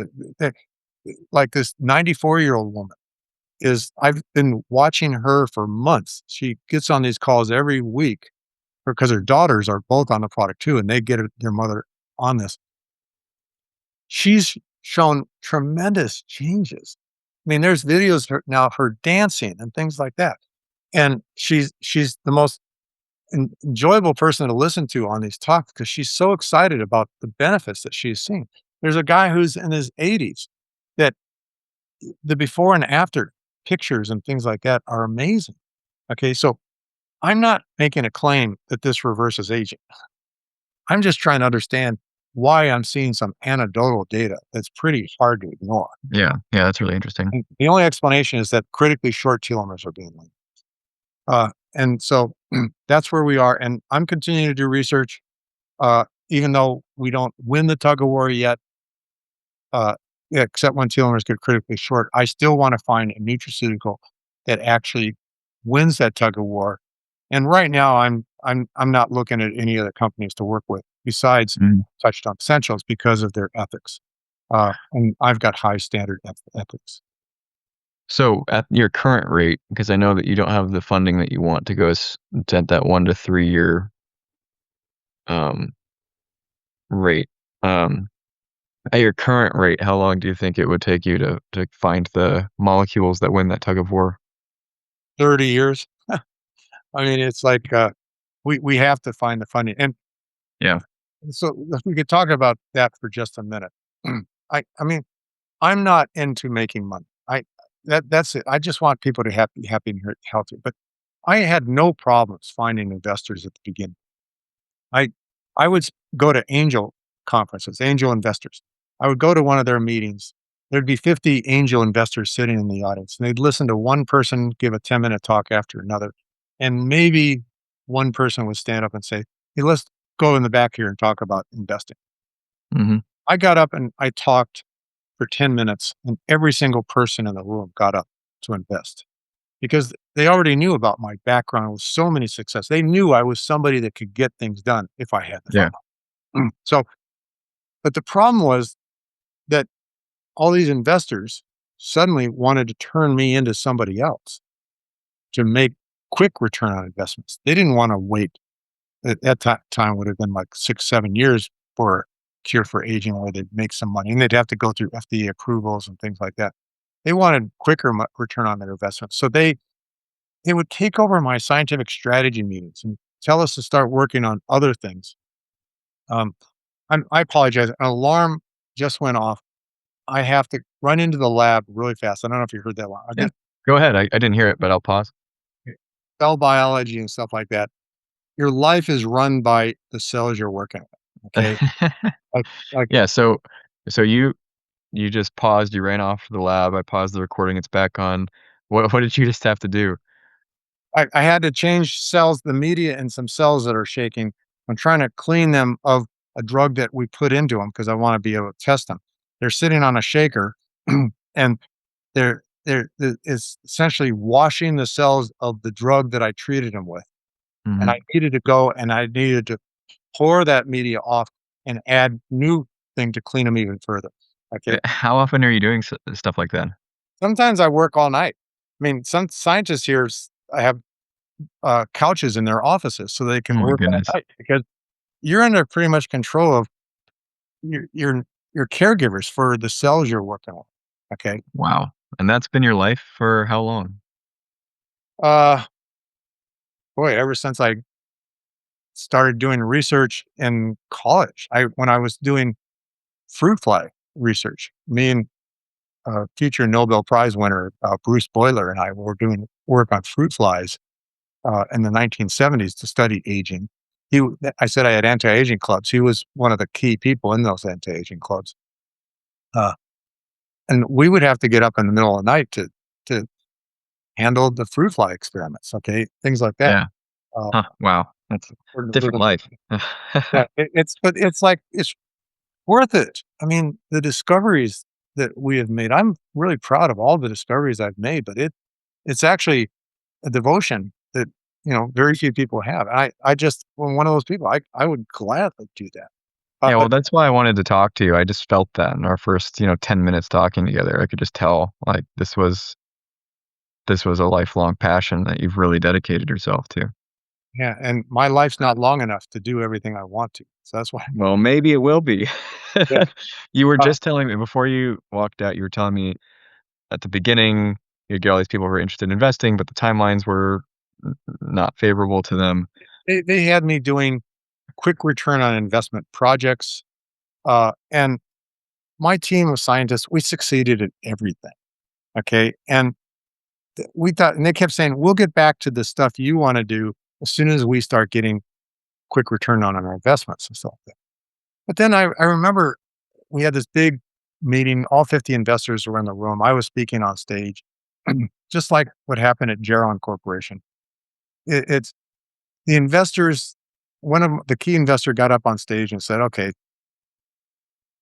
we've had a tremendously successful bunch of things happen here. I think we've added so much value to the company. We should now sell it." And I'm saying, "What?"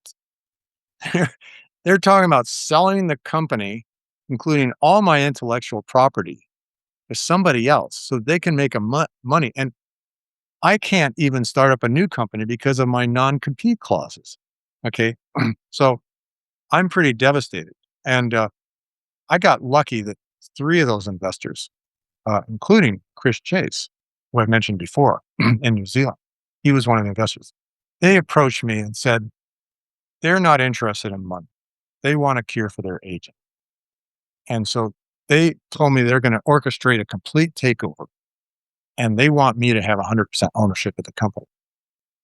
I said, "Oh, that'd be so great because I just want to cure aging." And so they did that. They orchestrated the whole thing. They sold me all their shares. I mean, the total investment at that time was $33 million.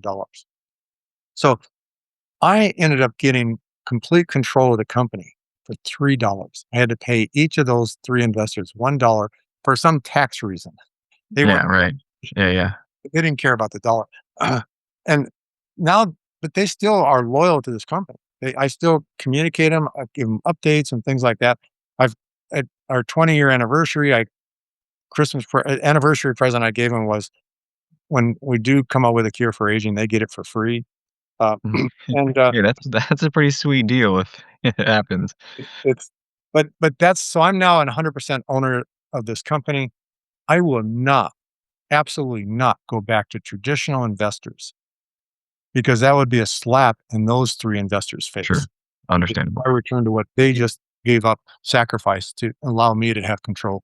So, but it's been a real struggle to try to come up with that type of funding that we had before.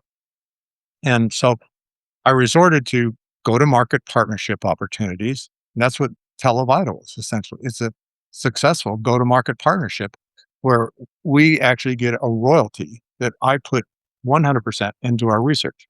Yeah. And but I've got like 25 different projects, including cancer cures, cancer diagnostics, aging diagnostics, uh, pet products, galore. 25 different things that are all quick return on investments for investors. And so, but I've made that into a whole separate company called Sierra Holdings. Okay, where people that they can they can start a new company, they can become the CEO of that company, or they can hire a CEO that could take on that project. All I get is a royalty, okay, from their sales. And I would use that to fund my research. I thought that would go really well, but especially the pet product. I thought people spend more on their pets than they do on their animals. And we Yeah. don't have just putting like things into a salt shaker, sprinkle it on dog foods, dog's food or horse food or cat food, because we've shown, I mentioned it, rodents don't age by aging, telomere shortening, but dogs, cats, horses, sheep, pig, and deer all do. So they age like humans.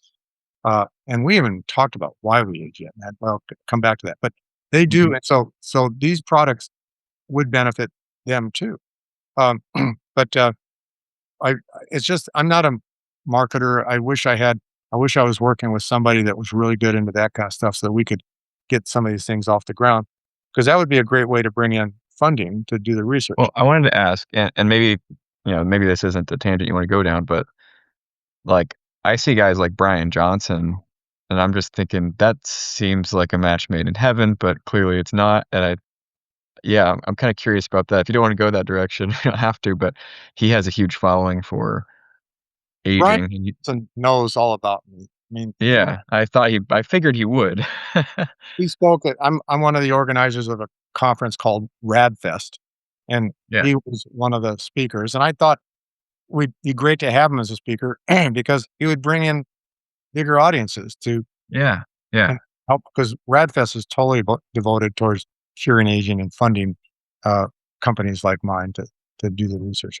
But I don't know why he hasn't invested. But I guess I don't want to go in there because I don't want to. Yeah, that's fine. Yeah. But he has not, and I don't really understand why. Okay. Well, Brian, if you ever listen to this, give Bill a call. Okay, we can go a different direction. I've been on the phone with him several times. Okay. But here's where I've gone. I've decided that the known ultra high net worth individuals, a lot of them, I don't want to name names, are still focused. They're brainwashed into quick return on investment. And so they want me to be somebody different than I am. They want me to be somebody that's going to make them a lot of money quickly. And so I've actually gotten into this really big habit of when I'm talking to a potential investor, and believe me, a lot of known ultra high net worth individuals have parked their airplanes right across the street, because I'm right across the street from the airport, walked over and met with me. And they start saying, how long will I get return on investment? And I say, sorry, you're not qualified to be an investor. I don't say it in those words, but that's pretty much what I'm thinking. I just won't allow myself to be run by a profit-minded quick return on investment investor. I want somebody who's going to realize that when we cure aging, they're going to be the wealthiest person on the planet, but it's not going to be quick. Okay. But I am quick. I'm going to be doing it fast. I do get things done. My track record shows that I can get this done. It's just that they have to be a little more patient. So Yeah, I'm kind of surprised that someone like Musk wouldn't want to pony up to make it happen. I mean, he's got a lot of ambitions that are way longer than his current lifetime, probably. I'm a big fan of everything he's doing because, I mean, going to Mars and things like that. We have to do that because when we cure aging, we are going to have overpopulation problems. Hey, we're gonna need more space. I would Yeah. think that he would be someone who would be like, "Hey, I wanna be able to live to see the Mars colonies and all those things," and yeah, I Well, don't know. He probably anybody doesn't else listen to my contact me? podcast, but if he does, hey, Elon, give Bill a call. Elon's one of the he, I, Mr. Musk, whatever. He's one of the few ultra high net worth individuals that I have not had here Yeah, at the Sciences meeting. Uh, but he has openly said that he's opposed to the cure for aging, and interesting. I, Huh, I think I think he might just misunderstanding. I think he thinks that curing aging means we're all going to be in hospital beds with tubes inside of us and stuff like that. But I want people to be dancing, playing tennis, having the time of their lives when they're 150. Okay. I think if I get a chance to talk to him, if anybody listening to this has connections to Elon Musk, tell him to call me. But I got to tell you, tweet at him or X at him or whatever it's called. I I'm get not on there, I don't know. I get crank calls all the time from people pretending to be Elon Musk. Really? Yeah. Oh, wow. And Huh, and I have to just pretend it's the real person, even though I'm sure it's not. Uh, but I've started focusing on the unknown ultra high net worth individuals. They're sitting on their million acres somewhere on the planet, enjoying life, thinking, I wish somebody would cure my aging, but I'm glad to hear that all these companies exist that are working on it and somebody's going to come up with a cure for their aging. But they don't realize they're all profit driven. They're just trying to make money. None of them are really trying to cure aging, except for a handful of them. Okay, including Sierra Sciences, which is my company. We're not in it for the money. You know, there's a few others. I guess I shouldn't mention any of their names unless I mention all their names. I can't. But the uh, but they're colleagues of mine. We're all working together because, as I said, I and they don't care who cures aging. They just want their aging cured, and they want everybody else's aging cured. So we work together. We're not competitive whatsoever. So I'm focused on trying to reach out those people, and that's one of the reasons I do podcasts. Okay, sure. hoping that somebody can connect with one of these unknown ultra high net worth individuals that is going to say, Bill, I will take care of you. I will make certain that you can focus on nothing else except curing aging and not have to be distracted by all these other things going on. uh, and and I want nothing in return except for the cure for aging. But there'll be a gazillion because, uh, Of but course. Yeah, I mean, it's like the thing. It's I and so mean, that's what I'm what does focusing. everybody want? I've learned quite a few things because I have connected now with several of these unknown, ultra high net worth individuals that own gold mines worth over $1 trillion and lithium mines and oil wells down in Africa, things like that. They own these things, and I can do the due diligence. I can see they're really there. I'm on conference calls with heads of HSBC, heads of Barclays Bank. And I can see Zoom calls with these people. I see that they're real people. These aren't fake people, but they have a really tough time turning their wealth into cash.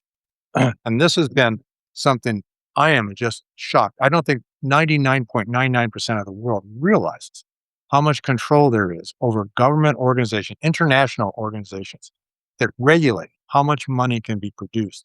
And they're totally worried about these people that aren't even on the Forbes list because they want to be kept unknown, but they have $1 trillion and they they can't convert it into cash because of money laundering organizations that are worried about how much releasing too much cash in the economy will affect the economy, etc. Hmm, And wow. then even in the banking business, there's so many criminals that are just trying to find ways of getting their hands on some of that money. It's a really, really big struggle. So but I still believe that it's hard to do, but the more unknown ultra high net worth individuals I can get in contact with, the more likely one of them will come through on these things. So those are my approaches, but both of them, the finding what I call go to market partners to market some of these products that I've invented that they can license, they can turn into products. I think the most successful one would be the pet products. But the all I want is a royalty.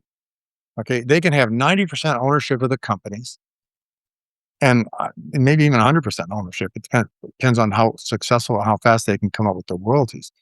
Royalties that I would use to fund the research. Um, and But I don't want anybody taking control of Sierra Sciences. Sierra Sciences will never make money. It's totally research. The only companies that are going to make money are the companies that we license the products to. All Mhm. the profits that Sierra Sciences made forever will go straight into research.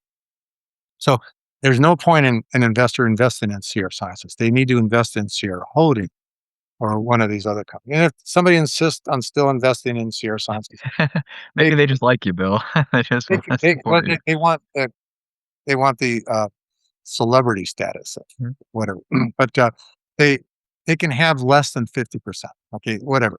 But okay, so that's some. So yeah, so one of the reasons I do these podcasts is to hopefully by Mm. word of mouth get in contact with one of these unknown ultra high net worth individuals or some entrepreneur that wants to start their own company and is trying to figure out some way of making money. They don't even need to pay license fees if they want to do it uh, as a non-exclusive. Okay, if they want exclusivity, I've got to charge a license fee because Yeah. Wow.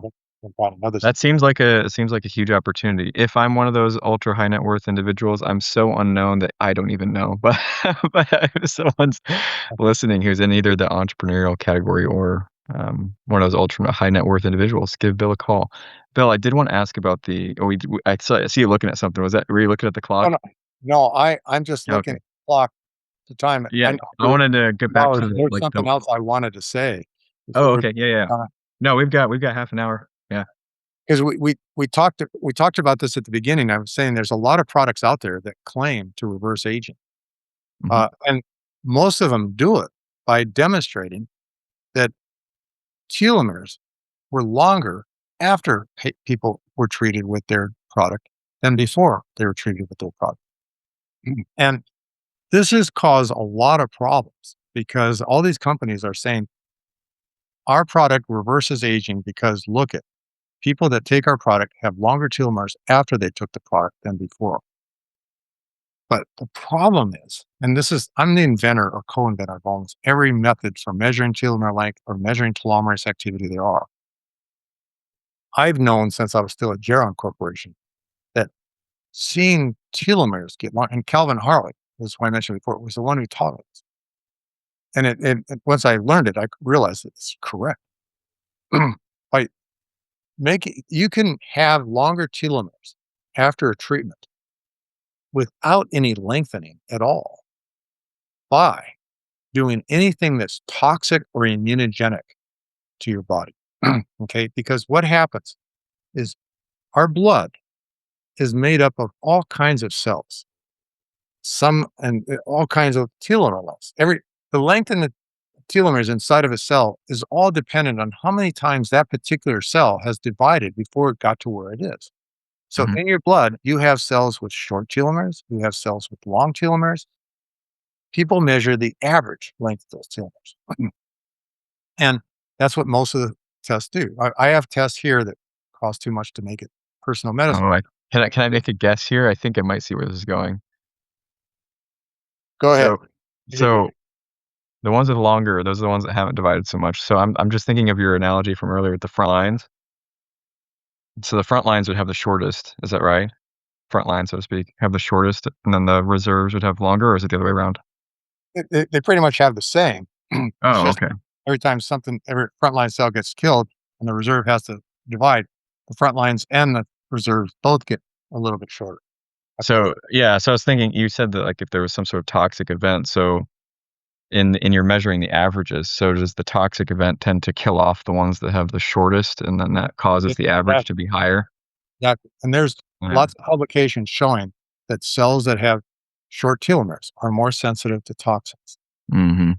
I see. So when I explain this, and there's videos, and I want to give my email address and a link to the videos so people can watch this. Where there's one 20-minute video where I explain all this in great detail.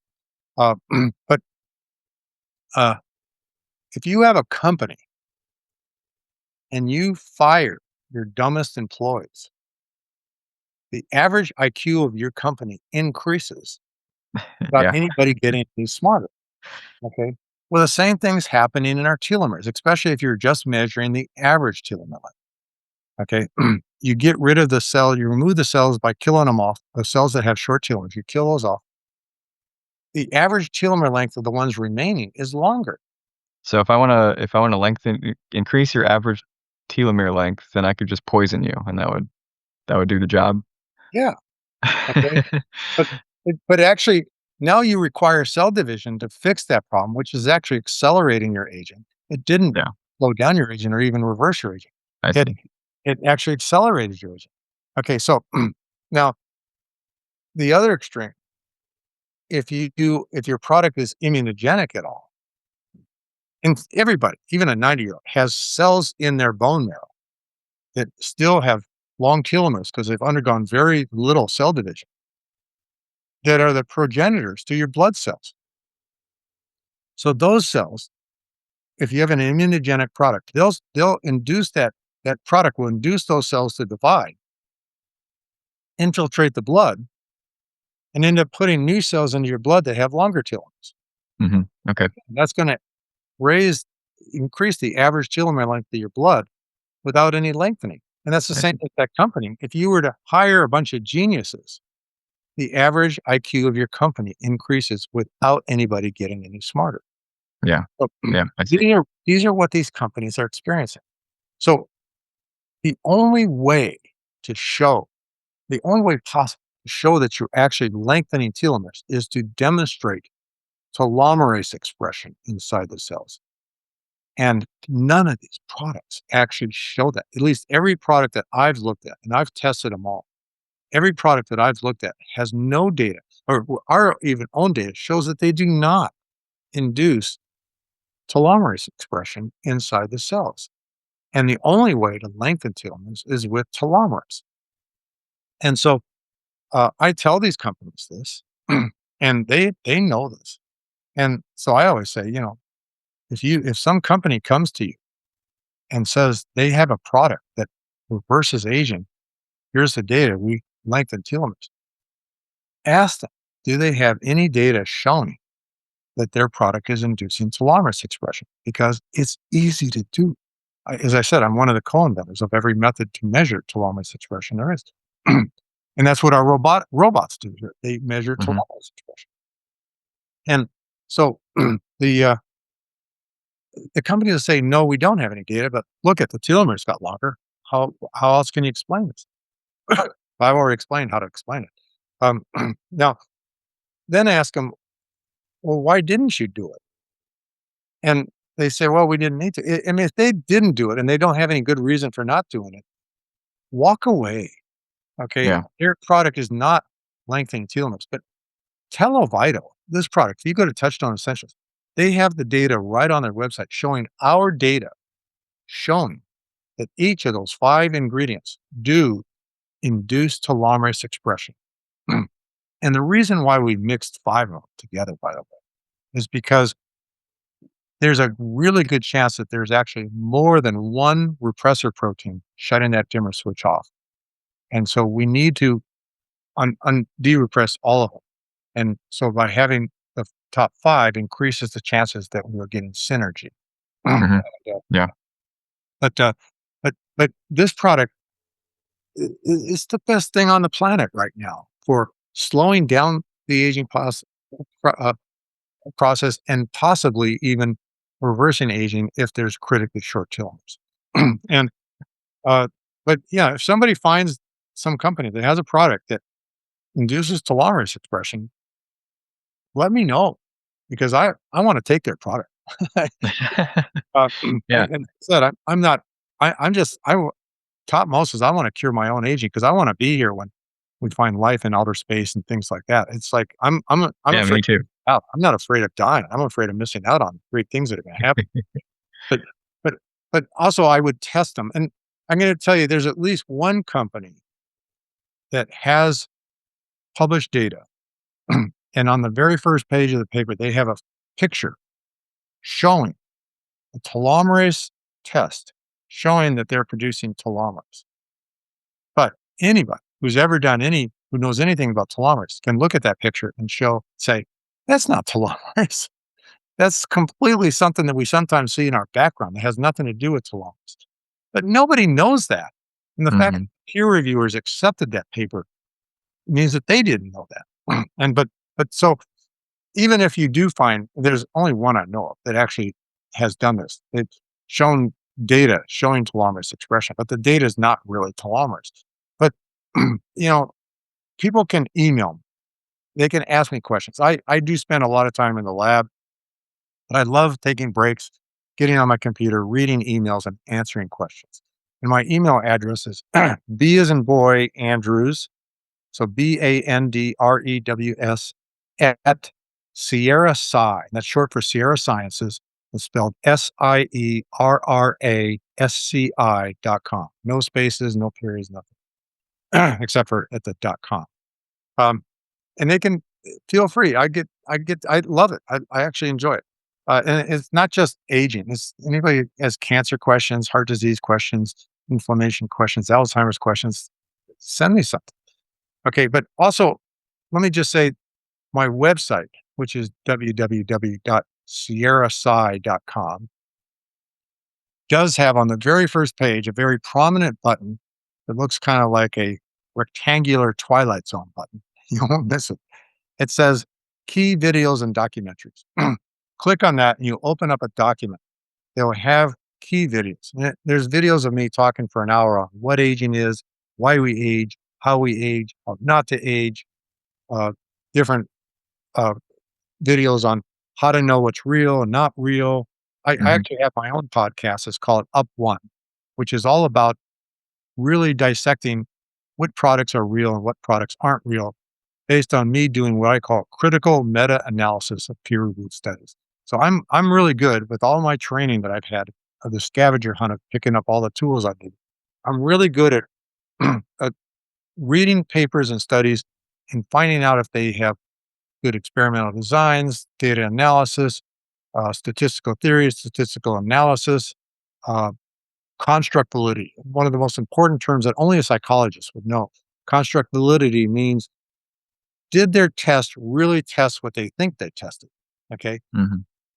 I'm really good at that. So I'm good at blowing studies away that are wrong and coming up with the right kind of thing. If I do a meta-analysis, I'll get a pile of papers that say one thing, a pile of papers that say another thing. But after I do my critical and meta-analysis, there's only one pile left. Okay. And so this is what my podcast, Up One's all about, is trying to explain to people what the real data is. Okay. But I do this a lot and uh, especially about products, and people are welcome to email me, ask me questions about anything. But in those videos, there's also several videos where I talk about how people can figure this out for themselves. And then Hmm. I mentioned that if you do have a life-threatening disease, sometimes it's worth the risk of not taking a gene therapy is higher than the risk of taking the gene therapy. But the FDA doesn't believe that. Okay. So if you have told you have less than 6 months to live and you've heard that there's a gene therapy that could possibly save you, the FDA will not allow you to take that gene therapy because it might harm you. But then 6 months later, you die. Okay. Where's the nonsense? Where's the sense of that? It's all nonsense. So me and Elizabeth Parrish, we've written a paper and we're really promoting this on revamping the FDA or creating a separate entity separate from the FDA called Best Choice Medicine, BCM, which is designed to be that if your doctor provides a written signature document saying that you have a life-threatening disease, you have 6 months to a year to live, or you have a disease that makes life not worth living, and you're contemplating suicide all the time or something like that, you qualify to skip the FDA and go to the BCM, the Best Choice Medicine, to be able to try any experimental protocol you want, even if it has not been tested in animals. And this is catching on. We're actually planning on a march. We also already got approval of a march in Washington, D.C. in 2026 at the Lincoln Memorial. And we're doing this through the Coalition of Radical Life Extension, which I'm a board member of and one of the, very big fan of. And also the RadFest conference, which is also geared towards really curing aging, which I highly recommend everybody get involved in. And while I mentioned that, I also recommend the Transhumanist Party, which is actually a political party, but it's mostly focused on changes. So I'm a member of the Transhumanist Party, even though I'm not into politics whatsoever, because I'm not only interested in extending lifespan, I'm interested in enhancing lifespan. Okay. And I want to do everything I can. So I'm a supporter of the Coalition for Radical Life Extension, the Transhumanist Party, and RadFest, and Life Extension Foundation also. Those 4 organizations, I think, are the best organizations on the planet for anybody to follow if they really want to live longer, live healthier longer, and enhance their lives. Okay. And I'm not a marketer, but I just made those plugs. I don't get Hey, I mean, that was some good marketing, so don't get well any done. compensation for doing so. Do But do you mind if I ask one more question? There was an open loop from earlier that my brain is just itching about. Is that all right? yes, go ahead. Okay. Okay. So really early in our conversation, you mentioned like that aging makes sense for or something like evolutionarily good for population, bad for individuals. And there was that question of why do we age in the first place? And we never really closed that loop. Never got back to that. You're right. Okay, so when I was going to graduate school, that was a key question I was asking. Why did we never evolve a way not to get cancer?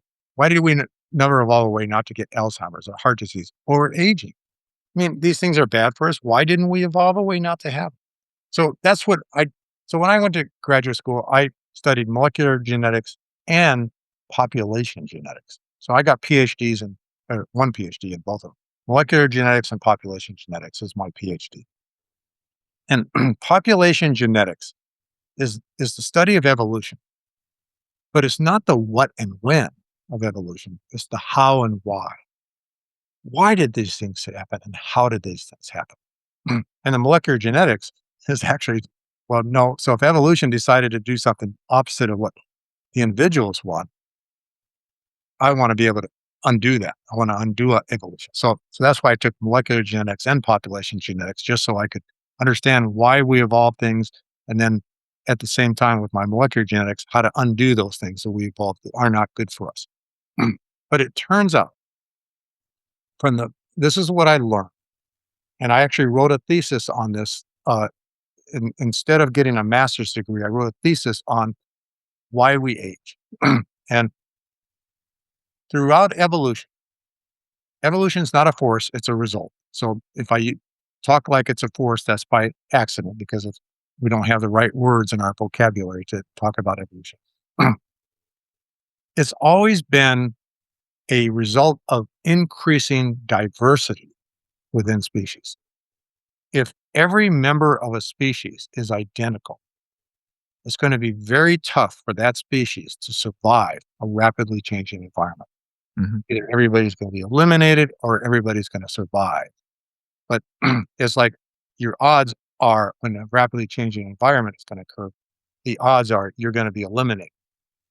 So we have been, not as a force, but throughout evolution, been increasing diversity all the way from initiation of mutations. Mutations add diversity to cells. So if you're reproducing asexually, okay, all your offspring are going to be identical to you unless you've had a mutation. Okay, Mhm. then you're going to have offspring that are different. And so we evolved mutations, then we evolved what's called horizontal transmission, which is something like one organism will infect another organism and create a new organism. And this is how we got mitochondria. And this is how plants got chloroplasts, was an organism infecting one organism, and suddenly that infecting organism became a part of it. Mitochondria and chloroplasts are infectious organisms that one time, a long time ago, infected our cells and became part of our cells. Okay. So that's called horizontal transmission. That added diversity to species. And the more diversity, the more likely the species was to survive rapidly changing environments. The biggest, most important evolutionary change that ever occurred to increase diversity in species was sexual reproduction. Because now you have one member of the species that has some mutations, another member that has another mutations. Those two individuals breed, they produce a new member of the species that has a combination. They have shuffled the genes, and that created the biggest change in increasing diversity ever. So if you're a species that reproduces by sexual reproduction, you were more likely to survive a rapidly changing environment. Now, almost immediately, okay, so sexual reproduction evolved 2 billion years ago. Almost immediately afterwards, aging evolved. There was no aging process before that. Okay. There was things were dying from uh, fires and things like that, that or being eaten by other organisms, but there was no aging at all. So let's say 1.9 billion years ago, just shortly after aging, sexual reproduction evolved. Shortly after, we evolved aging. And the reason why we did that was because when the parents breed, they produce offspring that have new combinations that didn't exist before. Or when the offspring interbreed, they create offspring that the parents would have never created, especially when you start incorporating mutation rates and things like that. There's such a thing as called Hardy-Weinberg equilibrium, which a lot of evolutionary people will know about, which says that after a certain time, everything stabilizes. But if you if you're introducing new mutations all the time, that does not stabilize. So you're constantly recreating new and new diversity within the species by breeding. But if you let the offspring interbreed, you're going to produce more diversity than letting the parents rebreed. So as a result, any species that evolved a way of eliminating the longer lived, by longer lived meaning anybody who's lived long enough to raise their young, if the species eliminates the longer lived, then that increases the diversity within the species a lot more and increases the chances that the species will survive rapidly changing environments. But again, it's not a force. Eliminating the longer lived occurred by accident. That's why So real quick to check my understanding. So the telomere shortening is that's the result of something being turned off, basically, right? And at some point, maybe a random chance that was turned off somewhere in the gene pool, and the ones with it turned off ended up outcompeting the ones with it turned on. Is that what you're saying? exactly.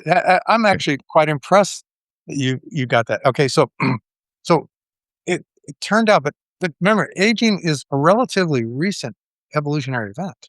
Okay, and so different species evolve different ways of aging, of eliminating the longer lived. I mean, Mhm. here's the thing: is some mutations would increase our risk of cancer. Some would increase our risk of heart disease. Some would increase our risk of dementia. We didn't evolve ways to have those. We just never evolved ways to not have them when they Mhm. accidentally got created. So that's why we've accumulated all these ways of eliminating the longer lived, but most importantly was aging itself. And it turns out a lot of these diseases that only affect the longer lived or preferentially affect the longer lived, because there are children that get cancer, but that's very rare relative to number of longer lived people that get cancer. And so cancer preferentially eliminates the longer lived, which increases the ability of the offspring to interbreed, which increases the diversity within a species, which increases the species' ability to survive rapidly changing environments. So any species that evolved an aging process or other ways of eliminating the longer lived had a much more likely chance of surviving. And that's why almost all mammals now, all species that reproduce by sexual reproduction almost all of them have evolved an aging process. Now, turns out not all of them have. Okay. And they did it by different ways, and humans did it by shutting off the telomerase gene. But some animals, there are animals on this planet that have no detectable aging. We don't know how long they live because nobody ever cared to measure how long an animal lived until the time of Darwin. Okay. Well, so now people have been putting animals in cages or aquariums when they're born, and they're watching to see how long they live. Lobsters. It's the first one that's, I think, ever been published to have no detectable aging. Hmm. No, lobsters are over 150 years old now and showing no signs of aging. They just keep getting bigger and bigger. I mean, if there's any way to eliminate the longer lived lobsters, it's because the bigger they get, the harder Yeah, they get too big. that's just the hot. Okay. Well, Oh, and also just like, the size um, isn't affecting their health. It's the ability to hide from well, at octopus. some point, wouldn't that just be hard for their heart and if you get really big, I don't know about They're lobsters, not but getting when you're talking about like megafauna and stuff like that getting they're too not big. getting that big. But Yeah, remember, not getting that big. there's animals on this planet that are so big, they're not having any heart problems. So they can Hmm, evolve ways to overcome sure. those. Yeah, that makes Their sense. evolution was geared towards that. Okay, so so so lobsters, humpback whales, tortoises, clams, some fish, some birds, all of them don't have any detectable aging. And we're still trying to figure out how long they can live. By we, I'm not doing it, but I read the papers from scientists that are doing this. Yeah. Mm. Now, so Darwin had a pet tortoise, and I'm trying to remember her name. Uh, but I used to know the name. She just died recently at 180 years old. Okay. But not from aging. She got infected with something. Okay. There's now other tortoises that are close to 200 years old. But Mhm. the problem is you had to be there when they were born to know that. Okay. Because they Yeah. have like rings on a tree. Yeah. Sure. The only example of an animal that does have something according to rings on a tree is clams. Clams create a new stripe on their shell every year. So Mhm. you can count the number of stripes to figure out how old a clam is. And so a lot of people, when they're buying clams to eat at restaurants, they'll end up counting the number of stripes. There have been clams now found with more than 500 stripes. Oh Okay, my goodness. they're more than 500 years old. And the most famous one is a clam named Ming. They named it Ming because it was born in the Ming Dynasty. Okay, it's over 500 years old, but it was already dead. Okay, I mean, somebody killed it. We don't know how. I mean, it'd be wonderful that somebody go scuba diving and start counting rings on clam shells or take pictures so somebody else can count. Let's find out how long they can live. But they're they're immortal. But here's the common denominator: every single animal that I mentioned has telomeres produced in all their cells. They have no telomere short.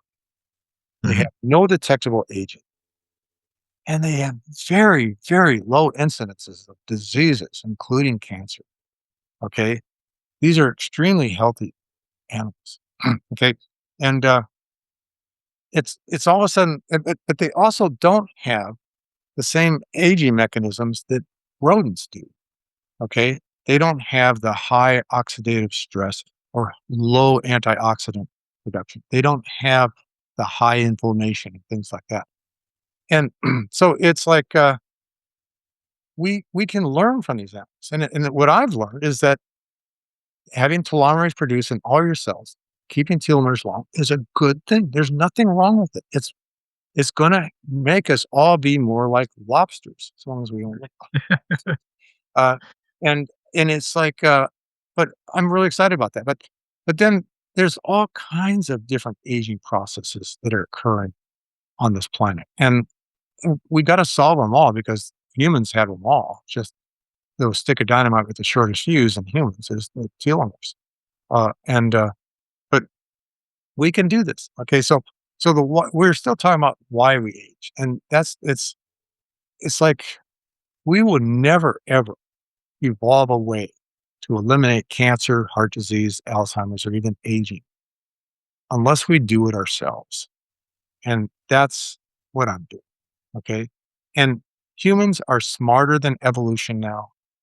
We've made a lot of dumb mistakes. We've A lot of species have been eliminated from this planet because of humans, which was a dumb thing to do. There's evolution occurring now on this planet. And I don't want to, one of the things that I studied a lot was religion. Okay. That was one of the tools I really needed to learn, was learn everything like that. And I'm not a disbeliever that God created the planet in 7 days and everything about evolution is wrong and stuff like that. I'm a scientist. I only believe what the data tells me. And the data doesn't tell us one way or another, which is really true. Just tends to give support for one another. But I don't want to discourage the people, the religious people that believe that aging is something that God created and things like that. In fact, in my first book, I had a senior, what do you call them? One of the senior nuns. There was a business person for the Catholic Church. Actually, write a chapter in my first book saying that I'm doing God's will. God kicked us out of the Garden of Eden to make us find our way back, and I'm helping us find our way back. Okay, and so it's like, who knows? Who knows exactly what it is? But I'll tell you that the solution to aging, understanding aging from the religious perspective is a lot easier than understanding from the evolution perspective. But but I believe that we evolved aging because of evolution, because it was beneficial to the survival of our species, even though it's not beneficial to the individuals, beneficial to the survival of our species. And I believe that we can now overcome that by being smarter than evolution. And the example that I was going to give is like evolution's occurring now is elephants. Okay. Elephants in Africa. There's always been elephants that had what is called the tuskless gene. Okay. Where they never produced a tusk. Okay. But they were very, very minor. There are very few elephants that didn't make tusks. In fact, when somebody used to see an elephant without tusks, they would say, "What's wrong with that elephant?" Okay, now, because of all the hunters going in and killing the elephants for their tusks, the percentage of elephants with the tuskless gene has increased dramatically. And as a result, we see evolution occurring right there. If we keep this going, there's not going to be any elephants left with tusks anymore. They're all going to be tuskless. And that's a big evolutionary change that will have occurred in animals in our lifetime. Yeah, we apply quite a bit of selection pressure in some areas, don't we? Yeah. Well, so we got to be smarter, but we are smart enough to be able to solve the cancer problems, the heart disease problems, the inflammation problems. We've already done a good job on a lot of that, and the aging problems. We are living longer than we used to. We used to die of old age at 40 years old on average, but our maximum age hasn't increased. But the average age of dying uh, average length of living has increased because of human intervention into evolution, of all the cures, diseases we've cured, things like that. And you know, I want to continue that trend, and just like I already have. A lot of Yeah. people are alive today that had heart attacks because of one of the products that I invented, was tissue plasminogen activator. Well, thank you so much for all of the work that you have done, you continue to do. Thank you for spending this time with me. I feel I feel so privileged to be able to have you to speak with and ask questions for. It's been like 2.5 hours. We went over even our long time, and it's been an absolute pleasure. I've learned a lot. You've given me a lot to think Awesome. about, and I wish you success for all of our sakes. Just one last time, can you share where people can reach you in case they missed that part and they're just catching the very end of the episode? Mm. My email address is bandrews, BANDREWS, at Sierra Sci, short for Sierra Sciences, SIERRASCI.com. My website, and that people can email me. I will love to read their emails and answer their questions. My website is www.sierrasci.com, spelled the same way as Sierra Sci was in my email address. I don't have the greatest website in the world. I'm just a research company. I'm not marketing anything. But they can go on the very front page there's a button they can push called Key Videos and Documentaries where they can watch me talk at medical conferences on all these subjects of how we age, why we age, what aging is, how not to age, uh, a whole bunch of other different categories too. And what else? I would go to Touchstone Essentials website because they've got a very good website, and they do talk a lot about who I am and things like that. And their website is www.thegoodinside.com. And I think that website, the name of that website tells it all. Okay, Touchstone Essentials, I like working with them because they're really, really focused on products that really work, not just products that are going to make them some money. All right. And thank you so much. The Superhuman Academy podcast is hosted by Collin Jewett and designed and edited by Army Cinco, with original music by Joshua Schunig and voiceovers by Corey Page Schunig. That's me. You can find past episodes and resources, as well as access to the ever-growing Superhuman Academy community at superhumanacademy.com. If you like the show, don't forget to subscribe and leave us a review on your podcast platform of choice.